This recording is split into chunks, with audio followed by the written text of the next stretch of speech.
Alright, we're recording. Hello Wait, everyone, this is our first meeting. It's our second meeting since the Kickstarter, but the first one was in a car. the first one was such a thing. Hi! Hey, Jameson! How's it going? It's going pretty good. Is our camera on? Nope. Well, fuck.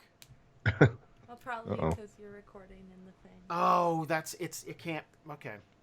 So, what I'm trying to do here is record this as like a little video presentation that maybe we could give to backers. Like, it's like, oh, here's an update. Like, that thing? Okay, well, I'm glad I'm wearing clothes. That's good. Yeah, thank you. Yeah, I really appreciate that too. Well, I don't know. We'll have to figure something out later. But yeah. All right. How you doing, sir? I'm doing all right. Just got home from work, so ate dinner. Family's still up in the background. Hi, family. So, yeah, doing good. You know, I'm gonna be a little bit more soft-spoken just because the baby is going to sleep over there. Right. So, but once he's asleep, I'll start yelling. Good. There's a lot to yell about. We can do our weekly shouting match. Money still hasn't cleared yet. Okay. That's gonna be one of those things I check 2-3 times a day till the end of time, because we can't do any artwork until that clears, or That's get paid. True. Also, that We But also can't activate our backer kit until we pay them. Yeah. Because they're expecting 1,800 and something. Yeah. And that's when we'll do surveys, and that's when we'll know add-ons and all that stuff.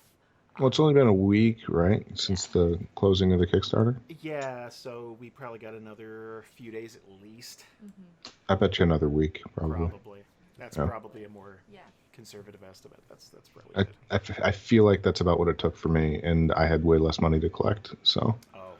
By the way, I'm sorry about it coming out a full month later than they said it would, and then getting blown off when you asked about it. That was fun. I sent my email today to him, so... Did I miss something? I think you saw it. I think you reacted. The last we talked about it. Okay, I was about to say, I didn't know if anything happened Vampire beyond game. No. So I emailed this morning. It was like, hey, so I've had some time to think about it. It was basically like, one of two things is going to happen on June 10th or before. When the books arrive, I need you to send me a picture of them. I want to see the box, I want to see the book, and I want to see the coaster. And then you ship them out the same day. Or, if June 10th comes and goes and there's no box, no book, no coaster, I want to check for the full amount of what I paid you in the mail to me. Yeah. Because I'm taking this elsewhere. He didn't reply. Big surprise. He probably won't reply unless I harass him every day this week. But that's SOP for them. So. You started this in November? Well, like the printing process? The printing process itself. Because you were pretty much ready to go after the Kickstarter was done. Yeah, it took me a little while to get like the book assembled because I was working with, remember the issues I had with the designer? Yeah. So that took until like mid-December, but I was working with my guy Charlie up until then. But as soon as the holidays hit, he fell off the face of the earth. Okay. And I had the files ready to go in mid-January, but couldn't get a hold of anybody until late January. And they've had the files since then, and it's now summer. Wow. So. Christ, dude, it's basically June. Yeah. Yeah. If I had cut bait the first time I had the instinct to cut bait in April, I'd probably have my books right now from Print Ninja. For sure. Yeah. Well, again, one way or another, hopefully you either get a book or they give you your money back. And like I said, I feel like Print Ninja would just do it. Yeah. I mean, I don't think it would be a big problem. And if anything, it would be a nice dry run because they have been, and I cannot stress this enough, insanely patient with us and very responsive. Like Grace is on it. We must have asked between the two of us 50 questions. Probably. Yeah. Yeah, that's what I used to do to Charlie, and he was great. But because I mean, it's a shitload of money to hand over to somebody. Right. Yeah. So I think what I might do is hit Grace up for a quote or use their tool on their site or something, Yeah, and you just might get be the able to ball use rolling. that. And the only just reason we needed a custom quote was because of the like embossing and the gatefold and all of that. Right. yeah, and I have a foil stamp on my cover, but that should be pretty easy to figure out. Ooh. Yeah, I think that's one of the base options Yep. too. Yeah, I know they can do it, but I don't know what it costs because I pulled up my invoice from Kraken Print today because I was like, here's the dollar amount I paid you. This is what I want back from you on my books. So it was like 3,900 and something. It's $4,000 basically. Yeah. So if I can get a quote from Kraken, even or from Ninja, in the realm of $4,000, then I don't care if it's more. I'll pay it. I'll pay the expedited shipping or whatever just to get this over with and move on. How many books did you print? 1,000. Okay, so I know, and I this isn't the same, but like the module book that we're doing on top of the regular book, we got that quoted, and I think we're doing. It's around 4,000. Was it 4,000? You can pull up the budget. Oh, I thought you meant I'm sorry. I was thinking quantity, and I'm like, we're doing 4,000. No, we're doing 500. Yeah. So we're doing less, but it's also a thicker book. It's 130 pages soft cover. Yeah. Right. Yeah. It's not. So it's not. It would be. It's bigger than a comic. Like yeah. it would like the gauging is bigger. Like it would be bigger. So. Yeah. I'm thinking 4,000 right in there, dude. Like maybe less. Yeah. Oh my God. I should just do it anyway. I might even have enough left in the account to just pay for it. But then I'd have nothing left. Make sure you get the money back first because they might try to screw you out of that money. I know. I'm just tempted to get the ball rolling anyway. But so I just pulled up my spreadsheet and so I'm giving away, because I paid all the contributors to my book in copies of the book, I'm giving away 290 copies of the book. Oh, wow. I sold, through Kickstarter, I sold 238 copies of the book. So I'm giving away more than I sold. So that leaves you, what, a little under 500 to sell? Yeah, so the total is 528 of them that are shipping to other people. I have 472 copies left to myself to either sell at cons or bring to retail locations and get them to do like a consignment thing and all that kind of stuff. So... or maybe I'll open an Amazon thing like you guys are doing. Yeah, it's not that hard. It's there's some hoops to jump through, but like. I mean, honestly, the next time I do a comic, which I'm not going to start until this is done. Good plan. But I'm going to look into doing a digital through Comixology too, because I buy all my comics digital now. People love that Comixology. Is he out already? Is the baby out? The baby just passed the fuck out. That's great. Yay. Nice. Good baby. Good job. A+. I love the baby sleep of just surrendering to sleep.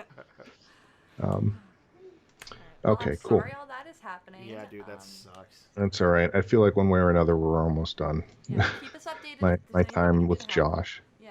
Yeah, I mean, if I end up reaching out to Ninja Print, I'll probably let you guys know just so you can kind of let them know. Be like, hey... Dude, they're big on referrals. For all the money we gave you? Yeah. They're big on referrals. And again, we're spending tens of thousands on printing. So you'll definitely know when I do that. And I might even do it this week just to get numbers and go to Kraken and be like, listen, somebody else is going to do it for just as cheap. So like, let's go. My thing is, I think you're going to pry that money from them. Maybe from their cold dead hands. Like I do not see them handing it over. I see them disappearing before they give you that money back. I think that's the thing I'm most afraid of. Yeah. And then I'm gonna spook them. You did everything right. Like you had the book basically complete before you went to Kickstarter. You had everything. It was just printing the book. Everyone's got their PDF, and it just sucks. So the thing you did wrong, quote unquote, was trying to support a smaller business that you thought had integrity, and like that's the shittiest thing I've ever fucking heard. And tripped at the finish line. So anyway, let's talk about this much larger project. Let's get in on it. Okay, so I've been editing Vampire for the last 2 days, so I haven't had time to look at any of the edits, but I saw that you did the edits for The next 10,000 horns. I did Overdale today too. And Actually, Overdale, I got it in just under the finish line. Hell yeah. So nice. So, let me give you room so you can. I love being in the frame. So editing's getting done. I'm gonna start on The Divide as soon as I'm done with Vampire, which will probably be tomorrow morning. Okay. Because that's just the next region. Like, I'll go through all of the edits and stuff and maybe stick Valerie and Susan on them.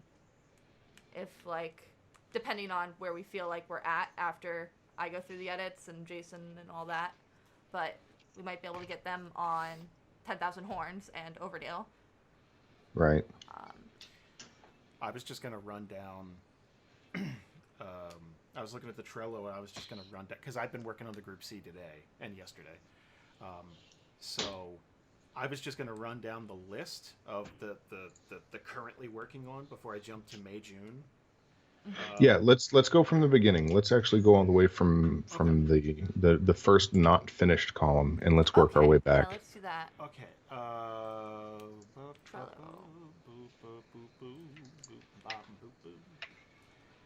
All right. And some of these things are in here just because I don't know where we're at with them, so we might be able to just shove them right in the finished column or move them around. But so working on contracts. That's something we should probably finish up soonish. Yeah, I got that link from you with the contracts while I was in Florida, so I didn't do anything with them. But it's my goal to. That's like the first thing I'm doing this week for the well. It's what day is it? God, what day is it? Tuesday? Yeah, I'll do it this week. I have no idea. I woke up thinking it was Wednesday today too. I thought it was Thursday today. So yes, I will. Contracts is my first thing because it's good that we don't have the money yet for the art because we can't start artists on anything anyway until the contracts are done. Right. Yeah. So that's fine. Like, there's time. So that's my big thing. Carlos's information, I forget. I have a spreadsheet. Yeah, I'm sorry. Make sure. Carlos did the Sheebs? Yeah. That's I wanted to actually talk about Carlos because one of the things I want to do today is find something to assign to each artist so that when we are ready to start them, I can just dump information in their hands and say, here's your deadline, go. Yeah. You know what I mean? Yeah. So that's one thing I want to figure. I have some picked out that I think are a good idea, but obviously you guys I would want you to agree with that. And there were some where I didn't even pick anything because I just wanted your opinions. Yeah. So let me want to play to people's strengths. Yeah. Yeah. I did find somebody who I think is a good match for the diseases. Oh, really? And he says he has the bandwidth right now, but I didn't really get into talking about the project yet, just because I haven't gotten back to him since he replied. But he said that he is available. So there's a few of these projects or pieces that are going to be bigger than, like, Scions are going to take a bit because that's something I got to write fresh. Diseases, I have a bunch of stuff, obviously, because we've been playing with them. But right. I want to write it out for other people to be able to, like, disseminate that information. Right. How many of these are we going to draw? I know it's budgeted. In the budget, and you know what? I should just have the budget on my phone. Oh, okay. Which would be smart if I had done that. If I didn't, but that's fine. Now, I believe I have 3 budgeted at $30 each. Okay. And what I had in mind for that when I wrote that into the budget, because, I just wanted to get the budget done, was like, if it's boils, you see like a hand, like you don't need the whole dude. Yeah, no. I can only pick 3. That's what I think anyway. Let me double check. Yeah, let's okay, so let's burn through this Trello to get to diseases. Yeah, sorry. I know. Sorry. Yeah, that's okay. I just want to make sure we're hitting everything we need to hit here. So. The only thing I have in the finalizing column is to revise the page count. I feel like we've got a quote based on a page count. That's so pretty I think solid. We're okay. I think we're at 400 pages is right where we want to be. 400 is a good target. And I don't know if you guys have had a chance, but I do want to talk to Jasper about keeping that in mind as we produce this book. Yeah. And like, if we need to adjust word counts, not waiting until we put everything together and it's a 520 page book. Yeah, I agree. And there's a couple of things we've been talking about it, and like the Bree story could be, those columns could be dragged outward a bit. We can condense it to a couple of pages instead of like 7 or 8. There's not. I love the look of the Rod of Wonder, but like, not every artifact can be like that. Well, also, it's not like there's going to be a ton of artifacts that have a D100 list attached to them, right? Yeah, I mean that's there's a lot with that one. The travel tables we can condense a bit. There's going to be 60 of them in the book, but we can. So what I have for items re-stretch goals is what I called them, because we have the base items and then we have the ones that we unlocked. I have it 3 diseases, 4 recipes, but we could switch that and do 4 diseases, 3 recipes. Either way, I have them all budgeted at $30 each versus the $20 for the regular items. Right, and it's okay. This is more of a vanity thing. I think people are going to want to see pictures of delicious food more than boils. So let's keep it 4 for the rest. That's fine.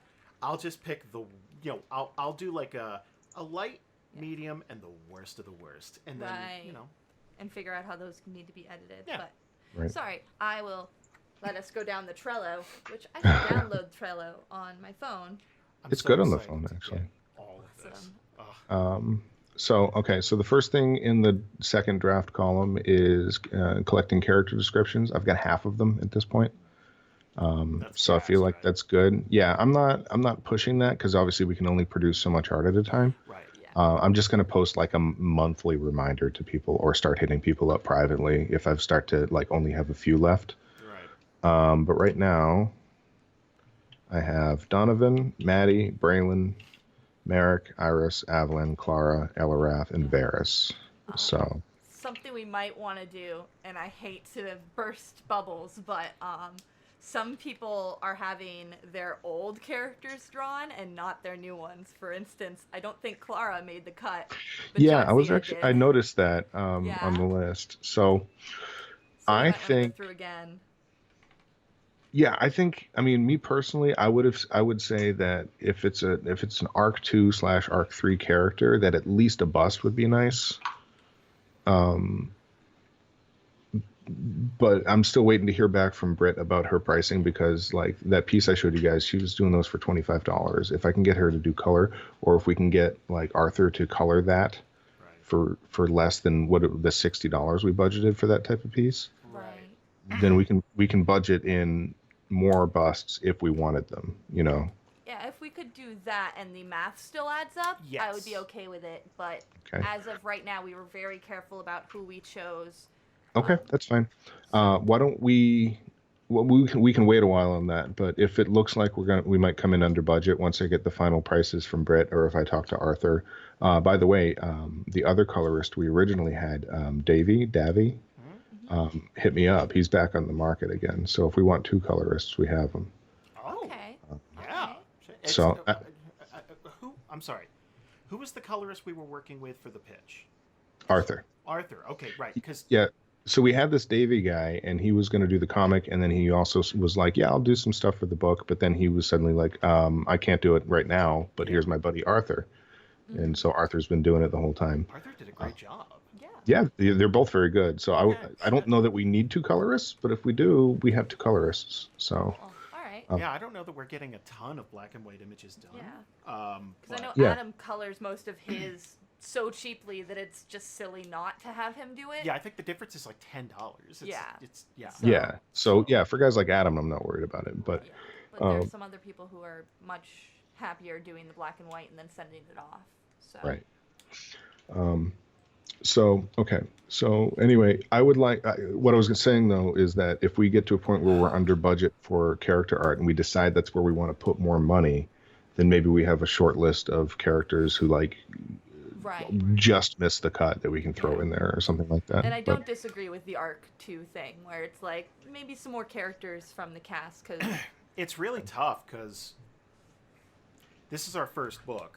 And part of it is history. Mm-hmm. So when we were doing the list, there's over 240 now, 240? I think. Okay, NPCs. And we get to do some art of like 68 of them. And 3 of them we've already used. So right off the bat, it's like, okay, those are full body. And then it's really tough to say, well, we don't need any Malchus art. Or we don't need any, Una art or anything like that. That type of thing where it's like, man, it would be nice to get a bust of it, like acknowledging that those are characters that matter. Like it's like Bree basically had to pick Jadzia over Clara. Yeah. Because like it's the who thing has of, like, done more? Who's more important for people playing at home? As important as the NPCs are, or the PCs are to those of us on the cast. It's like, but they need to know what the fucking queen looks like more than.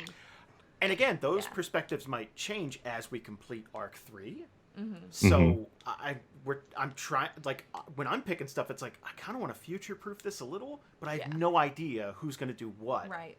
I think what'll have to happen is if somebody ends up being like, okay, shoot, this person now is more significant than we thought, or we completely forgot about this person, we just might have to hot swap them with somebody. Yeah. I gotta add Bill, the strongest man in Theria. I forgot to add Bill. Although apparently somebody's just going to send me $20 for that. So. No.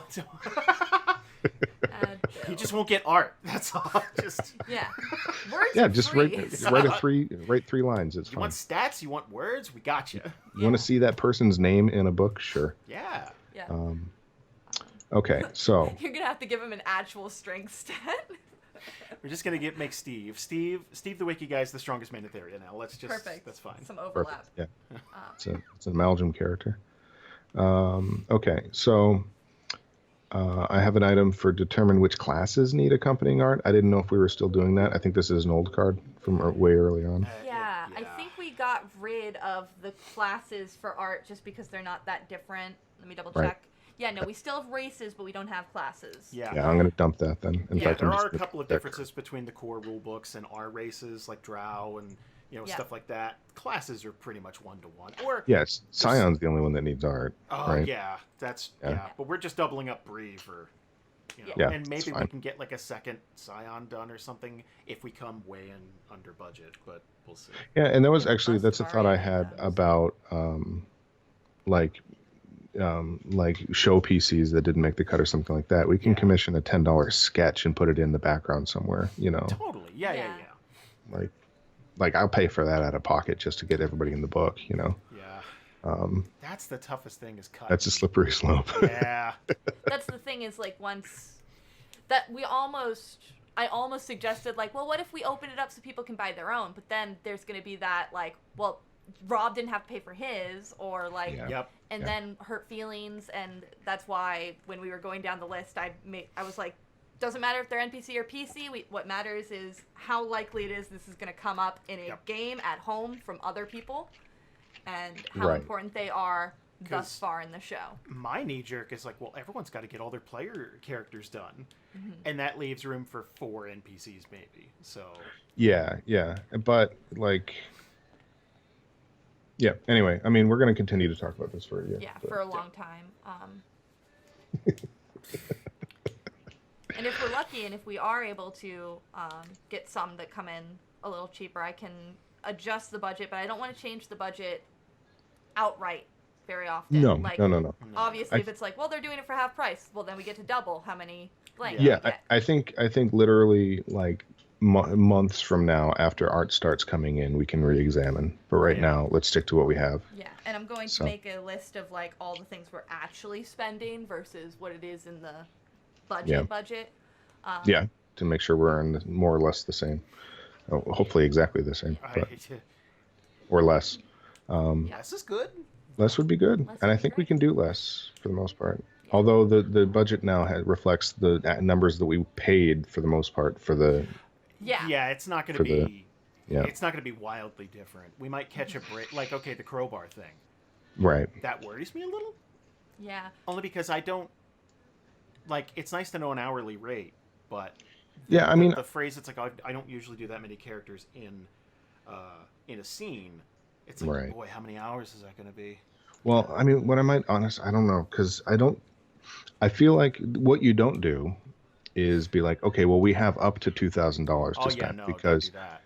Yeah. Except in the situation where you have a working relationship with somebody, then like if that's a trustworthy person, you can probably get away from that.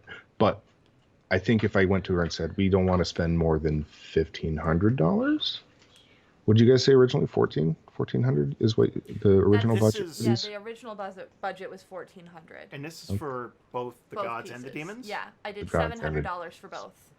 Yeah. So she said initially like a down payment of like 6, and then hourly from there. And it was like, listen, I don't know I don't know how many hours it takes her. Like the cover's beautiful. I don't know if she knocked that out in an afternoon or if it took her three weeks. I know it seemed like it came very quickly. She's very quick, but I don't know if that means that like she did nothing but paint until it was done, or was that 8 hours of work, or was that right? Like, because if I would try to hit this level of detail, I'd still be painting right now, you know. And not to be dick, but how do we keep track of that?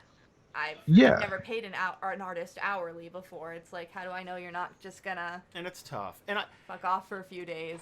And here's the thing: it's not that I don't trust Crowbar, she because seems super nice. she's been nothing but awesome, you know, up until now.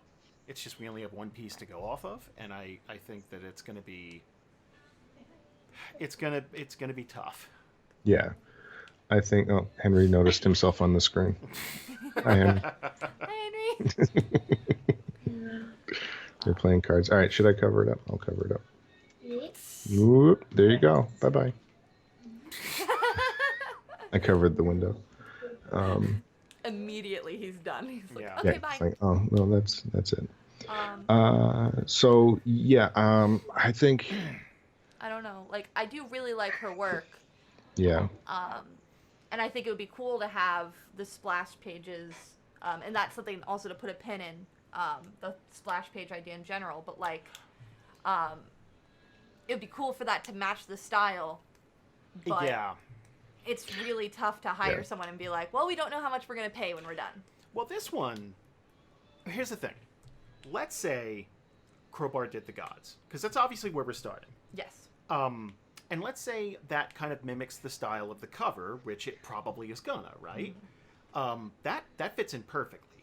If, for some reason, we had to get someone else to do the Demon Lords, I really wouldn't worry about it being in a slightly different style, because they should be monstrous and like we were talking about the 2 shots. Originally, it was going to be like one of the gods kind of in a semicircle, and then one of the demons kind of in a semicircle, but it would make more sense because they have such monstrous bodies.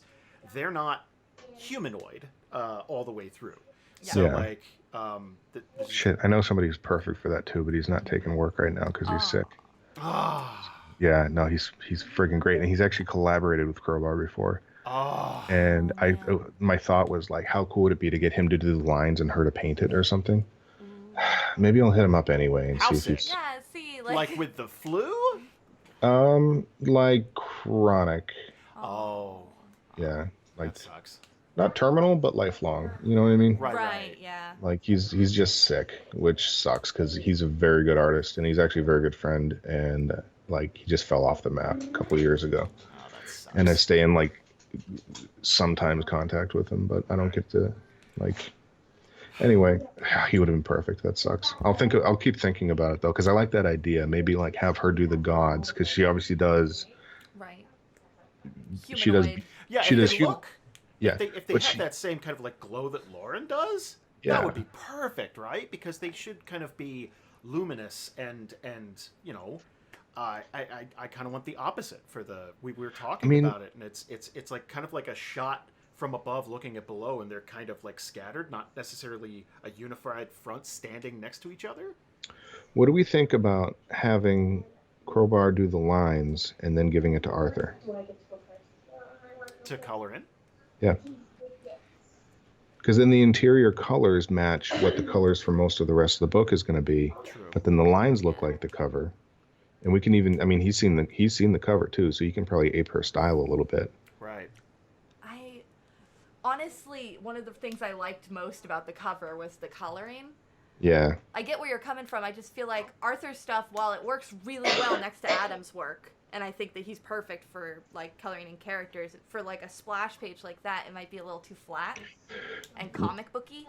If Arthur was willing to do a trial page, like if I pulled a piece of Crowbar's black and white art and sent it to Arthur, and he gave it a shot, is that worth testing out at least?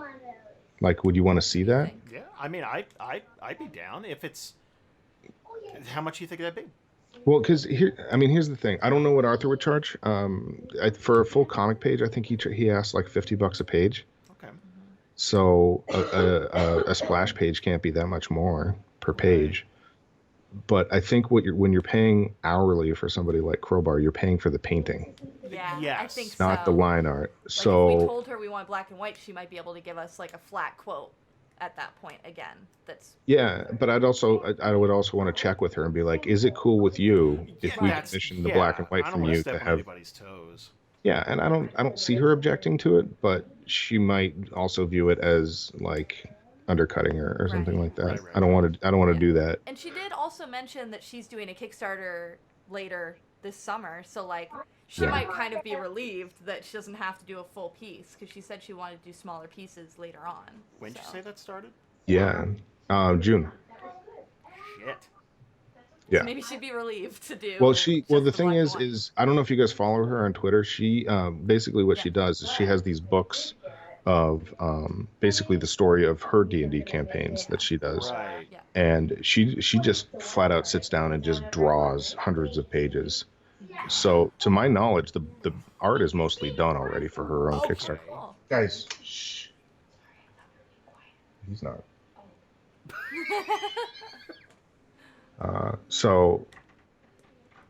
But yeah, no. So she's obviously going to have her hands full, but if she's more interested in doing smaller pieces, and it sounds, now that we're talking about it, sounds like she's a little bit worried about the scope of the big piece top of her own thing. Yeah. Maybe she'd be more happy to do the line art and have somebody like Arthur color it. Yeah, it's worth offering. Yeah, and I'm sure we can work it out either way. One of the other things. Sorry, I'm jumping around. I just don't want to forget anything. No, that's okay. I'm just making a note so I remember to email people about that tomorrow. Offer brick, line art, and then Arthur and I color it.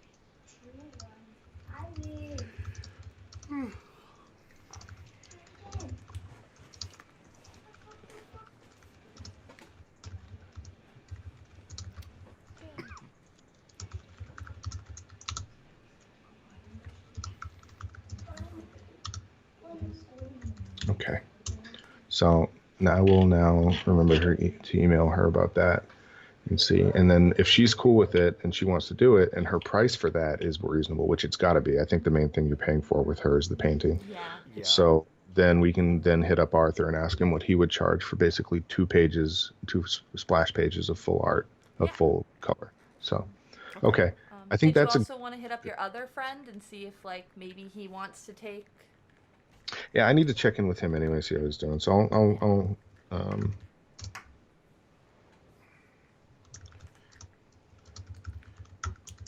cool. So I'll hit him up as well. Let's see, back to Trello. So I do have a card here for just identifying which items will have art. We've done that for the NPCs. We've done that for landscapes and cityscapes. We have not, to my knowledge, done that for items or creatures or monsters yet. No. Okay. How many of those do we get to play with? For which art? For the items. For items, I think 15 items. Ooh. And for beasts, NPCs. Beasts, I knew we basically had 5 of each. Monsters. Yes, so 15. 20. Yeah. Because also 20 cryptids. Total creatures. Yeah. Oh, that's including the cryptids as well. Yes. Yeah, all the cryptids are getting, well, almost all the cryptids. Actually, I think all the cryptids You said you might want to flip it around where it's like, I budgeted 5 for each, but you might take like 3 away from one and put them in the cryptids. Yeah, because there was a lot of interest in those, and I mean, they're one-of-a-kind creatures, so it's not, you know what I mean, why not get it done? So that would be 7 of them. Okay, so I'm going to leave that card where it is. That card, if you're following along at home, is in the done second draft column. Got it. I've been utilizing these checklists, by the way. I don't know if you've seen them, if you've looked at them. But under each, not all of them, but under some of the cards that have like a lot to do in them, I've been creating checklists. Oh, that's smart. I like that. I did not know that. Now I open this. Oh, neat. Yeah. So now we can kind of keep more granular of an eye on each card, because otherwise, like, I created one, unlike what we did for the preview, I've been creating one card per NPC and just doing a checklist with all the items under there. Write the lore, write the description for the artist. That would be intense if it were individual cards for each one. We would have 5,000 cards in this Trello. We have close to 1,000 as it is.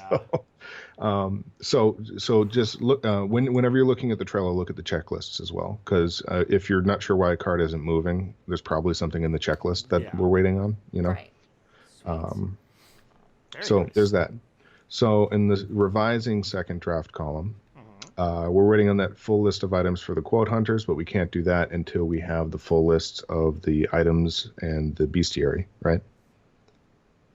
Because we want to give them the complete list of stuff to search out quotes for. Right. Yeah, that would make it way easier. I mean, that's that. Yeah. So whenever we can get that to them, great. But it's not a crucial item. It's more important to get those lists, right? And honestly, I could. Let me see. Actually, that's in the next column. So I'm going to move that over here. The bestiary list. I could probably get, because we got the bestiary done in terms of like what we're going to put into it. But there might be one or two other things, but not art specific things. Right. You know what I mean? So, like if it didn't occur to you to add to the list, you probably don't need art of it. It's like Bill. It's like, he should be in the NPC list. He's not getting art. I don't want to say that because I'm worried that there's going to be a no-brainer in there that it's like, oh, right. Jeez. There's always a chance of that. Yeah. Yeah. And it's just because we left out the Countess on the original NPC sheet. That's true, and that's a crime. Well, she hasn't showed up on the show yet, or has she? Oh, there was a silence. It's a coming. Oh man. Okay, so I could start writing out item lists and stuff like that to.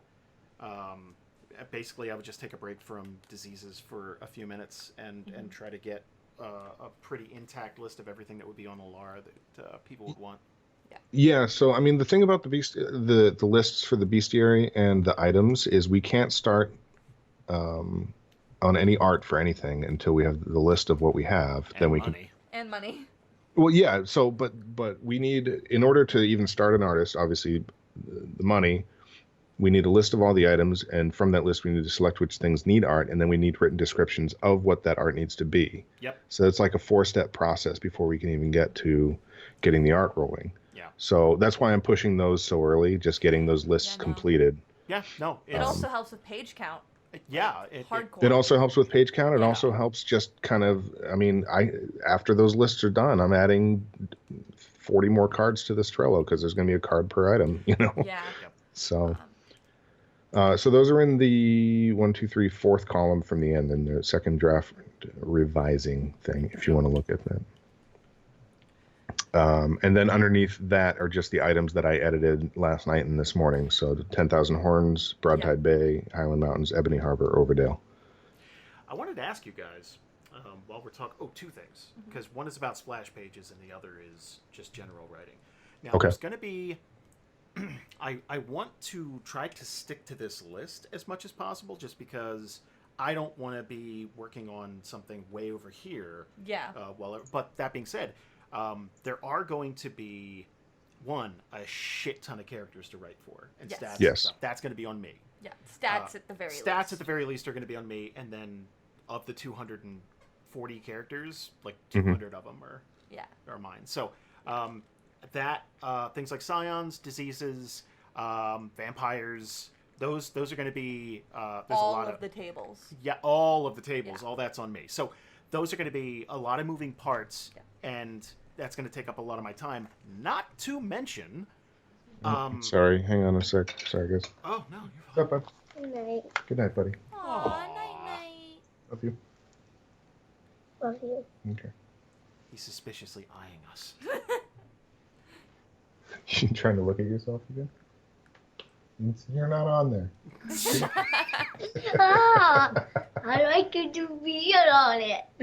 You're such a hamburger. Get out of here. All right. Shh. Go to bed. Hey. Okay. See you in the morning. I'm looking. I'm watching. I'm watching. All right. Oh my Anyway. God, my heart. He's hamming it up. He was, yeah. He even had like the stuffed animal held in one hand, like in every drawing of a child that's ever existed. Like that bunny has seen some things. Yeah. The hell was I saying? So, you were talking about all the items that need to be written. Yes. There's also something we have to keep in mind. Mm-hmm. There are 13 modules to write. yes. Mm-hmm. And one of them's just on us. That's fine. Yeah. But the other 12 I have to work with people on, and that is going to... Wait, 12 modules? 12, man? Yep. Why is it 12? Because there were 6 people in the $3,000 tier and 6 people in the Royals tier. Yeah, but the $3,000 tier is 2 adventures, right? No. They get everything from the lower tiers. Yeah. So. Oh, I didn't know that. Oh. Holy shit! Are you kidding me? We're prepared for it. Yeah. Are you? Yeah. I thought I was until you said it like that. No. That's I think I have a way to do this. Okay. Yeah. Which mostly it's going to be keeping people in my timetable, which sounds a little selfish, but that's the only way to do this, where we can't be waiting on people, right? So part of the survey for those rewards is, okay, do you have an idea for an adventure? If not, start thinking, because it won't be long before I hit you up. Right. Give me a short breakdown of it, and then mostly it's just getting into a Skype call and working out all those finer points, and from that, I can take it from there. I assign stats to things. I can, the adventure is from their mind, and then things that won't work in our world, basically, it's like, could we maybe do this, or something like that. It's basically the experience of any of you guys coming to me with an idea, and then we sit down and make it work for their area. I don't think it's going to... So you hit them a lot. Well, only if they deserve it. We deserve it. Well, did they mouth off? Because... Are they being a mouthy there. Listen up, Group B. I'm not... Look, Alex was the mouthiest of them all. That's so true. Maybe he... And you saw what happened. Yeah. Hey, I told him he could hit me if he came over, and he chose not to. So that's on him. And then we made him watch terrible movies. So see that would be it for me. That's gonna. Oh man, that would be the line. We watched The Lawnmower Man. Yep, sure did. I remember The Lawnmower Man. It's not as good as you remember it. I guarantee it. Probably not. I'm sure it's extremely insensitive now. Well, it's very Flowers for Algernon. That I don't know. I don't even know what that is. It's about a mentally exact same handicapped. plot. Yeah. Exact same plot. Okay. It's the same plot. They stole that and just except made for it instead of going evil and crazy, he slowly starts going back mentally, and it's super sad because. Yeah. Yeah. Anyway. Flowers for Algernon is sadder. Anyway. So my question was, would it be a help or a hindrance to you for me to help with the logistical aspects of getting those modules, like getting what you need from the backers for those modules, or do you want me to just help once that's done with the book part? Well, Backer Kit's gonna help us with the first round. Yeah. Okay. And then I think what's probably gonna happen is some emails and or calls. We haven't picked which one we're doing yet. Probably calls so that you can work out. I think calls would be so much faster just because trying to break down, like, these are going to be maximum 10-page modules, right? Yeah. Trying to break that much information down to somebody in an email is a shitload of writing. And I just think it'd be quicker to jump into a call. So that's at least 12 calls. But I don't think we had to do way more for the first Kickstarter. So I mean, yeah. And most of these people I know, so it's gonna be, hey, how you doing? Let's talk. Yeah. And would it be of benefit? And maybe you guys have thought of this, but would it be beneficial to do something like what we're doing with the NPCs and like make a template for people to be like, here, take this. Like, what's your idea for an adventure hook? What level is this for? What kind of monsters are we looking at? What we want to be careful about, because I asked first, like, in the Backer Kit survey, should we ask what level they want to make the adventure at? And Jason kind of gave me a look, and we're worried about letting people get too involved in the nitty-gritty of it, Because the more choices they get to make, the more chance that they do something that doesn't work for Theria. I think it'd be just easier because it's okay. You know, when you guys come to me, like Ian will come to me and he's like, "Hey, I wanna get here. How can I get here in the best way?" So I think the adventure hook would be a great thing. It's like, okay, what do you want the adventure to be about? Who do you want it to involve? Where do you want it to take place? Those are all great. Asking them, oh, what level? I think everyone's going to pick like 18 to 20. Like, sure, yeah. I mean, that's true. There's probably better ways to ask that so that people aren't thinking in terms of mechanics. But like for me, it's like, do you want this to be like a high seas adventure? Do you want it to be a horror adventure, like an Underdark? It's like the story like of it, theme, and then like any theme NPCs and they want to vibe create and things. And maybe what we should do is like we could create a template like that, and then I could be present in the calls, filling out the template for them. That would be monumentally. Yeah, and that would help too, because then if there's something that doesn't get discussed in the call, you have it right there to remind you. Yeah. Not get off the call until you've asked that question and gotten that information. That's a good idea. That way we don't have to hit them up after the fact. And make no mistake, that's a second book. Yeah. That's a second book. I'll be 100% honest. I haven't wrapped my mind around that fully yet. Like in my mind, I'm still thinking about a 400-page setting book. Yeah. And this is going to be a 130-page, 32-page module book. I've budgeted for every person. They get $100 of art for their module. So they can have like 1 or 2 images. Okay. It's not going to be, we're not going to have a full setting book amount of art for that. But it will be physical, and it will be, like, we just don't have Curse of Strahd money to, like, I'll write your 150-page adventure for that. We just can't, so. Yeah, but we'll have to, you'll have to set money aside for a nice cover for that, probably. Yeah. I put $200 aside for a cover for that, which is what we paid for the last module covers each. Okay. So hopefully that'll be I think that's reasonable. I mean, you won't get Crowbar for that, but you'll get one of the other guys in our team for that. I know a guy in Slovakia. He did our other module covers. I'm not joking. The guy is from Slovakia. Yeah. His English is okay. I'll just say I did a mock-up cover for Backer Kit using the Viren picture, and I just put like a canvas thing over it, and just like the most basic bitch, like, oh, here's the title, and I think it actually looked really good. Good art will do that. Yeah. So, we'll I like Roman, by the way, our Russian guy, because he's friends with me on Facebook. That's the way he prefers to communicate. Which Russians and Facebook automatically makes me nervous. But every now and then he just messages me on Messenger, and all he does is say hello, and then he just leaves it to me to respond to him. Like he comes at me with. Spell it like that? Does he put like 6 H's?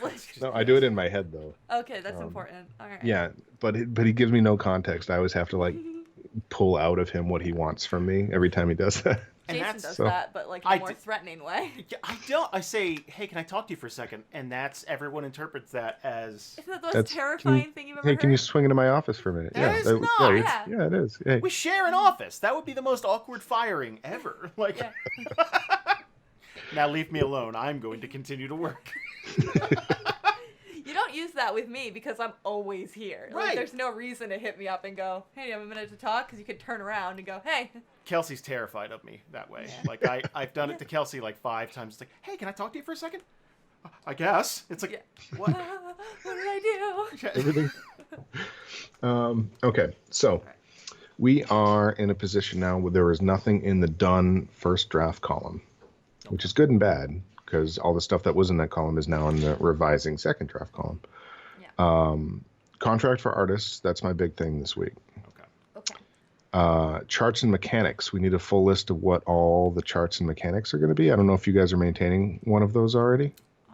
I think it's all mental right now. We're going to fuck people up with charts and mechanics. Yeah. Good. Can I get a list just for my own brain? No, that would... Okay. Right off the bat, 60 travel charts. Yeah, dude, I know. Basically, okay. Not all of them are going to be D20s. Some of them are going to be D10s. It depends on the area because there's not that much variety. Do you remember what I did for the pitch? The 4 charts. I just got to do that 15 times. Yeah, nothing. +2. Fine.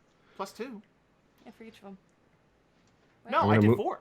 Oh, you did? Okay, cool. Yeah. I'm going to move this under the other two lists just so you see them all together on the Trello. Yeah. It's not in second draft, but it's in the same place as the others. The first draft's in your brain. So Yeah. All right. So those three sets of lists is going to be a this week thing, because then we can't move on with any of that stuff until we have that stuff, right? Right. Contract is big for me. We want to start on the currency. Let's talk about the currency. Oh yeah. Oh, Yeah. We were talking about that. So basically what we have is what you want to be printed on both sides, Yes. and we know that it's going to be a hole in the middle. Yes. And that's pretty much what we got so far. Okay. So what I need then is a written description of the coin with reference photos if there's something similar out there, or if you find something online that, a hole like this, but not, whatever. Right. Yeah. Everything you've got. Yep. Sierra said she's interested and excited to do it because I was like, it's going to get made into a real coin. So that's cool. She's like, hell yeah, it's cool. She designs enamel pins. I know that's a big thing now. Oh yeah, that's huge. Yeah, the campaign coins. I'm talking to Mark from camp. I've been in contact with him for years, off and on. Yeah. Because this was an idea. It's like, hey man, he does those too. So yeah.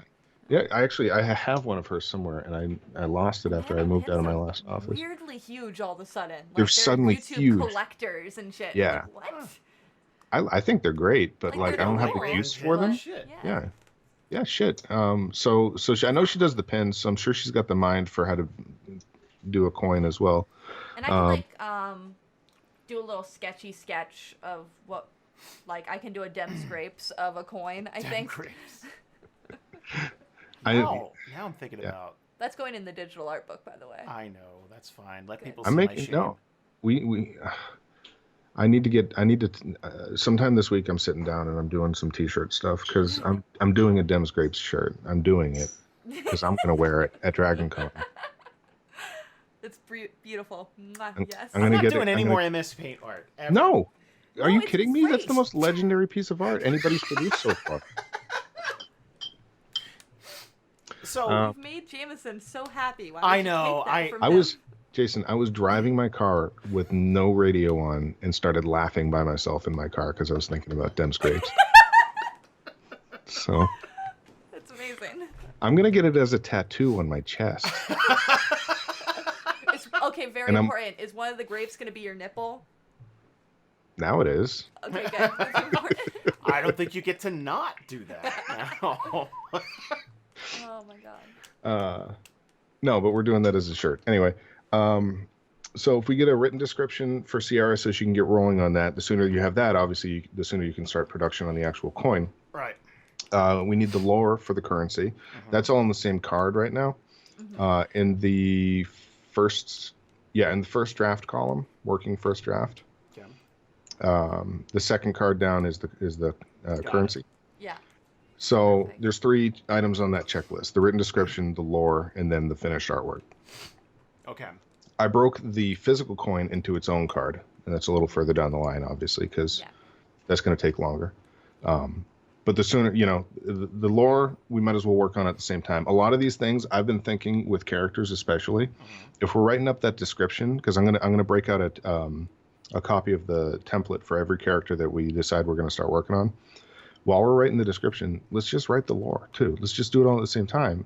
Yeah. So we can put that card away. Yeah. So I think that would be a good practice for us in general. Is if we're doing the description for the artist, let's just roll straight into writing that description for the book as well.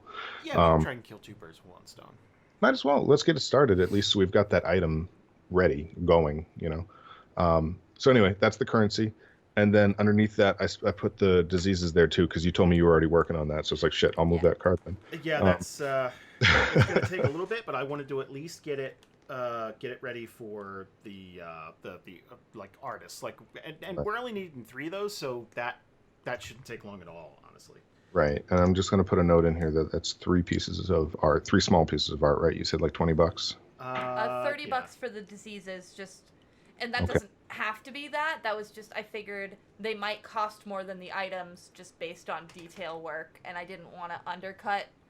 Yeah. Let me see if I can find something for Brian. He's the guy I hit up to ask about doing the diseases. Awesome. Talking about coins, did I ever send you the quote, Jameson, for that? For coins? No. For the coins? Okay, so this I got last year, and it still holds. I can't see you guys, by the way. I know. Okay.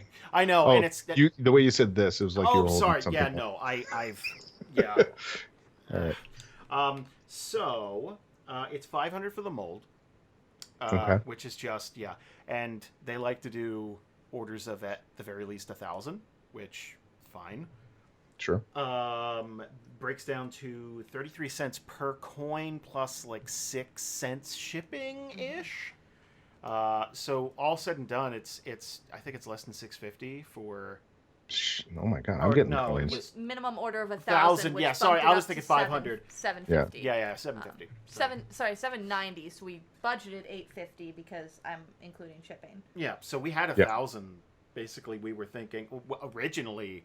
I was thinking like 1,400, and it's way less than that. Yeah, so. it's way less than that. Yeah. And just for the record, the module manufacturing, I have the thing open. The actual price of 500 soft cover $130 books is $4,804, and then the shipping is $600. So if that helps, you obviously just doing a quote through Print Ninja would probably be the fastest way to go about it. But I'll do that, and if I get in touch with what's her name, Grace, and then maybe we can talk about it. Just tell them we sent you. Let's talk about it. Okay, so did you guys flip through the pub crawl PDF? Yes. So Brian did the guy I'm thinking for diseases. He's the only one who did the script and art for his own comic in the pub crawl. He's got his own story in there. Which one was it? It is called The Uninvited. It's the zombie one. Hold up. I can share pages if you have them, but I figured if you have the PDF over there. Pub crawl. I know I do. I forget where that. It wasn't called pub crawl. It was called like 1-9er fucking. Oh, yeah. Hang on. Let me just share a file with you. Yeah. Haha, I have it open on my phone. Ah, you're awesome. Uninvited. I think it's about halfway in. I'm not sure. The superhero one's the one that always sticks out in my head. That one was Rock. Really? Yeah, that's right. That's our boy Rock. Yeah. Page 43. Whee! That makes so much sense with the werewolf stuff. It's like, I have an idea for Rock, by the way. Something we can talk about. Okay.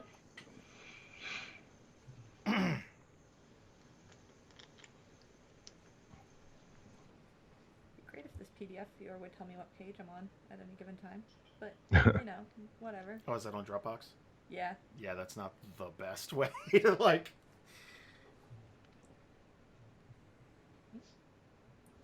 Of the underground keys again. Probably could have opened it faster. I was about to say I could just open it. Great job. Yeah, I'm dumping a file in here. Thank you.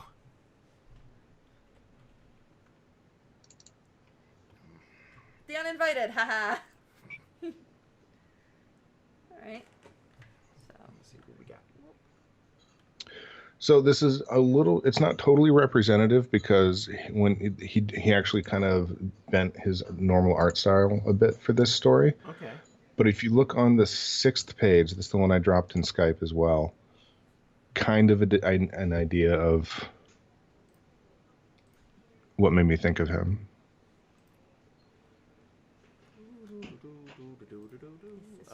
That's okay. They've got creepy face tied to a bed. Okay. So again, I'll see if I can find a better example of his stuff, but that's like a hyper simplistic version of what he normally does. Right. He's normally like the level of detail that I have in my art. So I'll keep looking, but if you like at least the general vibe of that, he says he's interested. So okay, all right. Before I forget this completely, splash pages. We had talked about this as we were doing the pitch and stuff, because we mentioned the gods and demons are going to be splash pages, and then I think we mentioned trying to do one to 3 other ones. Yeah. But we didn't put that in the budget. Yeah, that was a thing that we put in like the want page. Yeah. Which then I honestly completely forgot about until I saw your message to Crowbar where you said like, oh, negotiable, and I was like, 0 right now because I didn't put anything in the budget. We can offer you nothing. Like if it's a very short negotiation. It's I have $0 allotted. It's we forgot. And fuck off. All right, thank you. That was... So that's something that could use some discussion is, do we really, really want them? If we do, what will we either sacrifice or... Yeah, something's got to be... Yeah. Or, you know, what do we want to do about that? My wife is smelling ice cream in the background, and I'm not sure why. Hi! Is there something wrong with the ice cream? I don't know. Apparently it has stalactites in it. Oh, yeah, it gets frozen. It's got... Yeah, but why do you have to smell it? That's weird to me. It is weird. It's ice. Okay. I just saw over my shoulder you're smelling ice cream, and I wasn't sure. We don't have to have on the thing. You were on the thing. It's a wide angle. We got the whole living room kitchen situation. Pretty much everything behind me is on camera. Oh, so. okay. Well, hey. Hi. Hi, Jameson's wife. Tell her it probably smells like ice. So yeah, we forgot to budget splash pages is what we're... Okay. I could relink the budget if you'd like. So that basically everything that's in the image list, because I made sure those matched up 100%. Yep. So everything on the image list is budgeted for, and anything not, obviously, no. Well, one thing we could do, I don't know if we want to do it, but the first thing that leapt to mind was maybe we can edge out the landscape cityscape budget a little bit and have 1 or 2 fewer of those if we really have something that we're in love with the idea of. Well, that's what I was going to ask. So, those splash pages, was there something that jumped out to everyone's, like, it's like, oh, we have to get that? The only one I can even honestly remember, and this is just me, was the, in the Introduction to Alara / History of Alara, the Rancor War. The Rancor War. Like, you wanted to do kind of a big... But I mean...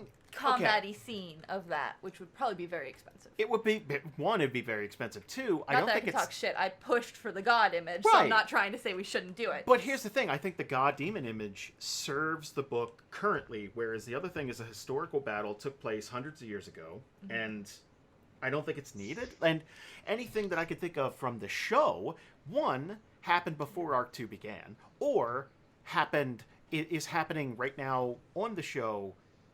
And I don't think there's a way to do that without snubbing some group. Like, either we get something representing every single group, or we're highlighting Group B, or we're highlighting Group A. And it's not, you know what I mean? So, I don't even feel like we necessarily need them. It's just, it would be a neat thing to be able to have. Like, oh, you turn the page, and there's a big fucking red dragon with a mace getting smashed into its eye, or something, you know, those type of things. Or here's Group B battling a Cyclops on a goddamn mountain, or something like that. That'd be cool.